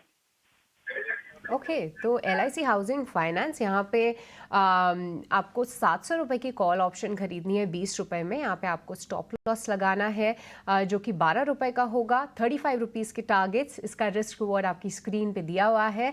तो हम कुछ समय पहले ही बात कर रहे थे सभी हाउसिंग फाइनेंस कंपनीज़ पे, पर आपको ये भी बता दें कि अगर आप ऑप्शन के ज़रिए ट्रेड ले रहे हैं तो वो थोड़ा रिस्की ज़रूर हो सकता है, क्योंकि 10 में से 9 जो ट्रेडर्स होते हैं वो नुकसान ही झेलते हैं, और ये एवरेज नुकसान जो है लगभग 50,000 रुपये का होता है। पर इस बीच क्योंकि हम हाउसिंग फाइनेंस कंपनीज की बात कर ही रहे थे और हमने संतोष से उनकी कॉल भी ली थी, उनकी राय भी ली थी, तो PNB हाउसिंग फाइनेंस लाल निशान में था, धीरे धीरे करके हरे निशान में आने की वो कोशिश ज़रूर कर रहा है और आ भी चुका है। पर शुगर काउंटर्स, जैसा कि कल भी हाईलाइट किया था हमने, डिम्पी जी हाईलाइट कर रहे थे, बलरामपुर चीनी पे हमने कॉल ली थी। सुबह देखिए खुलने के बाद भी इसमें काफ़ी अच्छा मौका था बलरामपुर चीनी में ट्रेड करने का। 3% की तेज़ी जो है फ़िलहाल ये काउंटर दिखा रहा है, और 406 जो उसका एक काफ़ी क्रूशल रेजिस्टेंस लेवल था उसके ऊपर डिसाइसिवली निकलता हुआ दिख रहा है बलरामपुर चीनी। शुगर काउंटर्स में काफ़ी मिठास आज देखने को मिल रही है। पर लास्टली संतोष, एक बार आपसे IT काउंटर्स पे फिर से राय लेना चाहेंगे, क्योंकि आप ट्रैक भी कर रहे थे IT काउंटर्स। ओरेकल फाइनेंस तो देखिए 5% की तेज़ी इसने बरकरार रखी है, पर इसके अलावा संतोष मैं देख पा रही हूँ HCL टेक ले लीजिए, LTI माइंडट्री, विप्रो, ये सभी काउंटर्स निफ्टी के टॉप गेनर्स में शामिल है। क्या ओरेकल के बजाय कोई और IT स्टॉक जो कि फिलहाल धीरे धीरे करके स्टैंड आउट कर रहा है आपके लिए? यस, IT स्टॉक्स में ऊपर से आज प्रॉफिट बुकिंग आई है, लेकिन ओवरऑल स्ट्रक्चर अभी भी बुलिश है। मुझे विप्रो ज़्यादा बेटर लग रहा है अभी फिलहाल। इस स्टॉक ट्रेंड बनी हुई है, रिस्क रिवॉर्ड भी फेवरेबल है, तो आज के लो के स्टॉप लॉस से खरीदारी कर सकते हैं। अगर तेजी आती तो ऊपर में हमको 490 तक की अपसाइड देखने को मिल सकती है। ठीक है, डन। तो मार्केट के अंदर आज का मोमेंटम ठीक है। आज एक्सपेक्टेशंस के अकॉर्डिंग पहले तो स्ट्रॉन्ग खुला, फिर थोड़ा और खिंच भी गया, 100 पॉइंट ऊपर आ गया। बैंक निफ्टी का लग रहा था ड्रैग मारेगा, लेकिन बैंक निफ्टी भी स्पीड पकड़ रहा है। अब आप देखो परसेंटेज के अकॉर्डिंग अगर मैं आपको बताऊं ना, तो बैंक निफ्टी की रिकवरी ज़्यादा फास्ट हुई है एज़ कम्पेयर टू निफ्टी, जबकि शुरुआती डाटा जो पहले 10 मिनट का बना था बैंकिंग काउंटर्स के फेवर का नहीं बन रहा था। लेकिन अगर आप देख रहे हैं लास्ट के 5-7-10 मिनट के अंदर ये बैंक निफ्टी के अंदर काफ़ी ज़ोर से मोमेंटम आया है। ठीक है, देखते हैं क्या होता है आज। और HDFC बैंक भी अब करीब 0.5% ऊपर आ चुका है ऑलरेडी। रिलायंस तो ऊपर था ही, HDFC बैंक थोड़ा झूल रहा था, लेकिन HDFC बैंक भी इस समय डेज हाई पे आके कामकाज कर रहा है। मैं आपको एक बार ना मोटा मोटी मार्केट ब्रेथ भी बता देता हूँ कि इस समय की सिचुएशन क्या है। अगर आप ओवरऑल बैंकिंग काउंटर्स को चेक करेंगे ना, तो सिर्फ 2 ही काउंटर्स लाल निशान में है, 10 हरे निशान में है। ये मार्केट ब्रेथ आप जो F&O वाली देख पा रहे हैं, ये भी पहले से और सुधरी है। पहले क्या थे, 50 शेयर 58 शेयर नीचे थे और 120 शेयर थे, 23 शेयर और जुड़ गए इसके अंदर। आप ऐसा समझो आप, तो बाज़ार में अभी फॉल नहीं आ रहा है, ना ही वो डिप की दे रहा है आपको डिप। आज एक हमको तो वेट करना ही पड़ेगा, क्योंकि हम इस लेवल पे हमसे नहीं खरीदा जाएगा, या फिर रेजिस्टेंस को भी पार करके दिखाओ। अगर इतना ही दम है तो फिर रेजिस्टेंस को भी पार करके दिखाओ आप। तो रेजिस्टेंस पार होगा तो मान लिया जाएगा कि ठीक है भाई, आपको डिप मिला नहीं, सीधा खींच गया बाज़ार। ठीक, देखते ही देखते करीब 17.25 रुपये का आइडिया हो चुका है। आइडिया हमारा अपना टारगेट करीब है 18 रुपये तक का, लेकिन 17.25 का ये हो चुका है। ये जो आप इस समय देख पा रहे हैं, ये स्वदेश की सेरेमनी है, तो उसके अंदर आप ईट नाउ देश की सेरेमनी 15वीं सेरेमनी तो आप 18 जून को 4 बजे के बाद से ये एक बड़ा इवेंट देखेंगे और इसके जो कुछ मेहमान थे उनके बारे में हम आपको तस्वीरें दिखा रहे हैं। 15वीं सालगिरह ईटी नाउ की आपको दिखेगी, तो लीडरशिप डायलॉग्स हैं वहाँ पे और इसमें आरबीआई गवर्नर हमारे मुख्य मेहमान होंगे, एसबीआई के चेयरपर्सन होंगे, के मिस्त्री होंगे उसके अंदर, एनएससी के आशीष कुमार चौहान होंगे, पुनीत चटवाल होंगे उसके अंदर और साथ ही उत्पल शेठ होंगे, मनीष चौखानी होंगे। ऐसे कुछ एक मेहमान आपको स्क्रीन पर दिखेंगे, सब के सब ताज लैंड्स एंड मुंबई के एक होटल में आपको दिखेंगे। आगे बढ़े जी, अब मार्केट के अंदर थोड़ा और ट्रेड देखते समय दिखा देता हूँ आपको। टाटा केमिकल्स 6 रुपये ऊपर आ गया, ठीक है, तो ये लाल निशान में था, 6 रुपये ऊपर आया। ये भी मेरे को तो आज मैं सही बताऊँ, मेरे को आज तो ट्रेड ही नहीं मिल रहा, मैं पूछूं क्या, मेरे को तो यही दिक्कत हो रही है। ठीक है, एक शेयर पता कर लेता हूँ फिर भी मैं, वो है पिरामिल एंटरप्राइजेस। कुछ एक बार जरा आप चेक करना, पिरामिल एंटरप्राइजेस ट्रस्टवर्दी है ये शेयर?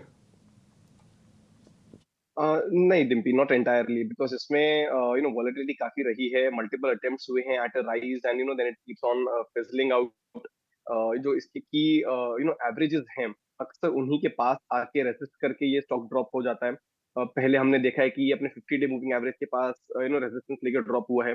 जब भी उसको क्रॉस किया है तो 200 डे मूविंग एवरेज को रेजिस्ट करके ड्रॉप हो जाता है। हालांकि 200 डे मूविंग एवरेज है यहाँ से काफी ऊपर 920 के करीब, बट ये 50 डे मूविंग एवरेज का जो रेजिस्टेंस है उसी के आसपास ट्रेड कर रहा है। तो जब इतना कंटेंशियस ट्रेड है और जब इतना अनरिलायबल मूव है तो क्यों ना ऐसे स्टॉक के साथ ही रहा जाए जहां पे आपको ट्रेंड और मोमेंटम जो है ये बहुत ही क्लियर मिल रहा हो। तो हालांकि आज हो सकती है 2% की तेजी, बट ओवरऑल हमें लग रहा है कि इस स्टॉक को फिलहाल अवॉइड ही करके चलना चाहिए। ठीक है, फिलहाल इसको अवॉइड करके चल सकते हैं, इसलिए मैंने आपसे पूछा कि ट्रस्ट करें ना करें। 2% से कई बार क्या ल्योर करता है, अपनी तरफ खींचता है, आपको फंसा देता है और आप फिर फंस जाते हैं उस शेयर में। तो बी अवेयर, थोड़ा सावधान। अलग अलग स्टॉक्स में जहाँ जहाँ आपको तेज़ मोमेंटम मिले वहीं आप पकड़िएगा, नहीं तो फिर छोड़ भी दीजिएगा। ठीक, अभी हमको शुगर स्टॉक्स आ रही है, आपको सृष्टि बता रही थी, ज़्यादातर शुगर स्टॉक आज फिर से तेज़ है। तो जिन्होंने कैरी फॉरवर्ड ट्रेड लिया वो भी ठीक है, जिन्होंने आज सुबह प्लस किया वो भी ठीक है, क्योंकि खुलने के बाद भी शेयर ज़्यादातर आपको ऊपर आते हुए दिखे हैं। ठीक है, आगे बढ़े। एक दो शेयर में जरा शॉर्ट के भी चेक कर लेता हूँ, ऐसा नहीं कि सिर्फ लॉन्ग ही लॉन्ग हो रहा है मार्केट के अंदर, शॉर्टिंग के भी शेयर्स हैं, जरा वो भी मैं आपके सामने चेक कर देता हूँ। आज मैरिको और मेट्रोपोलिस दोनों वीक है। सोनी, जरा आप इन दोनों शेयर चेक करोगे, मेट्रोपोलिस मैरिको, दोनों में से ज़्यादा तेज़ी से कौन गिर सकता है?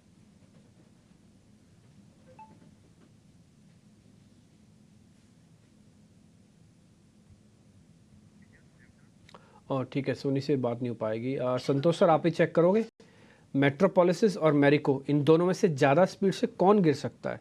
दोनों में गिरावट करीब करीब 1.5% की है। यस, वैसे अगर बोलिए तो मैरिको मेट्रोपोलिस की भी बात करें तो थोड़ा सा और जगह है यहाँ से गिरने की, तो मुझे लगता है 1944 यहाँ से 20 रुपए की गिरावट और आ सकती है, बट वहां जाके फिर इसको भी सपोर्ट आ जाएगा। मैरिको का स्ट्रक्चर थोड़ा सा वीक हो रहा है, बट फिर भी सलाह नहीं का, क्योंकि ओवरऑल एफएमसीजी स्पेस पे मेरा बुलिश व्यू है। खैर, इस बीच आपको एक और जानकारी दे रही जो आप नीचे ब्रेकिंग न्यूज़ के तौर पर देख पा रहे हैं कि इस बार जो बजट का सत्र है, यानी कि जो नई सभा शुरू हो रही है, जिसको हम 18वीं लोकसभा कहेंगे, वो 24 जून से उसका पहला सत्र शुरू हो रहा है। इसी पहले सत्र के अंदर आपको ये भी पता लग जाएगा कि बजट की डेट कौन सी है। हमारा अपना अनुमान है कि 1 से लेकर 5 जुलाई के आसपास की डेट आ सकती है बजट की। तो 24 जून से तो सत्र शुरू हो रहा है, हफ्ते भर बाद अगर आ जाए बजट तो कोई बड़ी बात नहीं है। तो ये उम्मीद है कि इस बार ये जो सेशन है ये 3 जुलाई को जब से निपट जाएगा तो आपका बजट का डेट या इसके बारे में जानकारी आपको और मिल जाएगी। फिलहाल एक और नीचे टिकर ने अच्छी चीज़ चला दी कि शिखर से हम दूर कितने हैं, सिर्फ 27 पॉइंट दूर हैं। आप ऑल टाइम हाई टेस्ट कर रहे हैं। ट्रस्ट में आपने इलेक्शंस निकाल दिए, फुल फ्लैश सरकार से अलायंस के सरकार, लेकिन बाज़ार को कुछ नहीं हुआ। FIs के मार्केट चले गए, वापस लौट के धीरे धीरे करके आ रहे हैं, लेकिन बाज़ार नहीं गिर रहा। आप सोच के देखो बाज़ार कितने स्ट्रॉन्ग हैंड्स में खड़ा है, बाज़ार के पास इकोनॉमिक रिदम कितना फास्ट है कि वो हर चीज़ को इग्नोर कर रहा है। इग्नोर इन द सेंस मतलब वो उसमें रिएक्शन ही नहीं देता, दे भी रहा है तो 2 दिन के अंदर ख़त्म कर रहा है उस चीज़ को, और ज़बरदस्त मोमेंटम है। आज का ही बेस्ट एग्जाम्पल है, आज ऐसा लग रहा था कि एक छोटा सा गैप मिलेगा, गिफ्ट निफ्टी नीचे था, लेकिन खुले क्या, गैप अप खुले, 150 पॉइंट बैंक निफ्टी खुल गया ऊपर, सोच के देखिए आप। और अभी की स्थिति ये है कि 250 पॉइंट हो चुका बैंक निफ्टी भी। अब निफ्टी से ज़्यादा तेज बैंक निफ्टी हो गया है।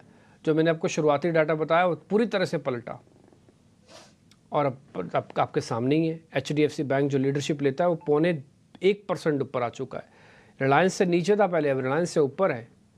IT इंडेक्स थोड़ा सा साइडवेज हो गया, पहले शुरुआत IT इंडेक्स के पास थी, उसने तो सिर्फ गाड़ी को स्टार्ट किया, असली तो स्पीड तो इसने पकड़ी है बजाज HDFC माफ़ कीजिए बैंकिंग ने, बैंक निफ्टी ने।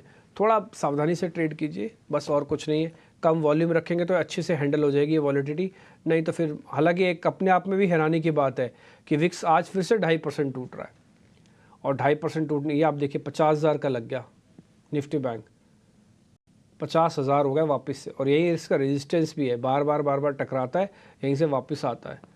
ये तीसरी बार अटैम्प्ट ले रहा है एक वीक के अंदर तीसरी बार अटैम्प्ट है 50,000 की।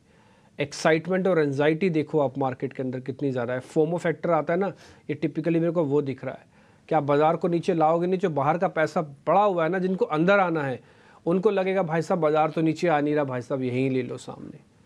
वो जो ये वाली वर्डिंग निकलती है ना, और ये वाला जो एटीट्यूड आता है मार्केट के अंदर, ये अच्छा नहीं होता बाज़ार के लिए, कि आप वेट ही नहीं कर पा रहे हो, आपका एंजाइटी का लेवल इतना ज़्यादा हो रहा है। इसलिए मैं कह रहा था कि डिप आएगा ना तो दोनों को शांति पड़ जाएगी, जिन्होंने शॉर्ट किया उनको एग्जिट का मौका मिल जाएगा, और जिनको लॉन्ग करना उनको रास्ता आ जाएगा एंट्री का। दरवाज़ा एक ही खुलेगा लेकिन आना और जाना बराबर हो जाएगा, दोनों का चेंज ऑफ हैंड्स हो जाएंगे। लेकिन वो नहीं हो रहा तो फोमो फैक्टर आना है, और फोमो फैक्टर मार्केट को ऑल टाइम हाई पे भी लेके आ सकता है, लेके आ रहा है 23,400 का। ठीक की बढ़त के साथ इस समय निफ्टी ट्रेड करता हुआ दिख रहा है, और बैंक निफ्टी के अंदर भी करीब 300 पॉइंट की बढ़त आपको दिख रही होगी। कुल मिला के Reliance industries, HDFC bank, Infosys, TCS, L&T, HUL, ये सब के सब जो बड़े शेयर हैं इनकी लीडरशिप भी काम आ रही है। विक्स 2.5% नीचे है। एक काम करें, एक दो शेयर जरा और पता कर लेते हैं। यूनाइटेड स्पिरिट्स काफ़ी दिनों के चलने के बाद आज थोड़ा ठहर सा गया है। एक काम करें, खुश आप हैं हमारे साथ, तो ज़रा यूनाइटेड स्पिरिट्स के बारे में बताइए, थोड़ा और गिर सकता है क्या नीचे, यानी कि प्रॉफिट बुकिंग और सीवियर हो सकती है क्या? डिम्पी, आई थिंक आपने जो टर्म यूज किया ये बिल्कुल सही है।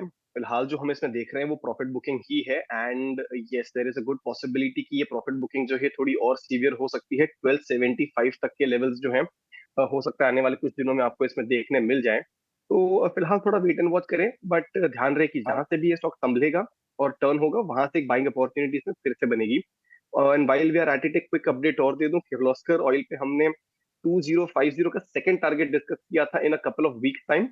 स्टॉक ऑलरेडी 2030 का हाई लगा के आ चुका है, तो अब यहां से फ्रेश ट्रेड तो नहीं बनता, बट जैसे ही सेकंड टारगेट के करीब जाए 2050 के, इट्स बेस्ट कि जिन्होंने हमारा डिस्कशन सुन के लिया हो वो प्रॉफिट बुक करके इससे आज ही एग्जिट कर जाए।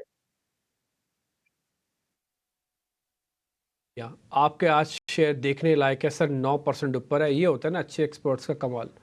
आप देखिए शेयर, आपको ऐसा नहीं कोई गैप वैप खुला है, आपके सामने चार्ट है, ये कोई हम आपके सामने ऐसे तो कोई बात ही नहीं कर रहे, आपके सामने ही है। देखो आप क्या शानदार खुला, 1825 से 1830 की रेंज में, आप 1995 दिख रहा है। 170 रुपये में से 70 रुपये भी कमाए, 100 रुपये छोड़ दीजिए, नहीं आया समझ में, लेट लिया, एग्जिट जल्दी ले लिया, वट जो भी हुआ, लेकिन अगर 70 रुपये भी आए तो किर्लोस्कर ब्रदर्स के अंदर से ठीक ठाक सा प्रॉफिट आ गया।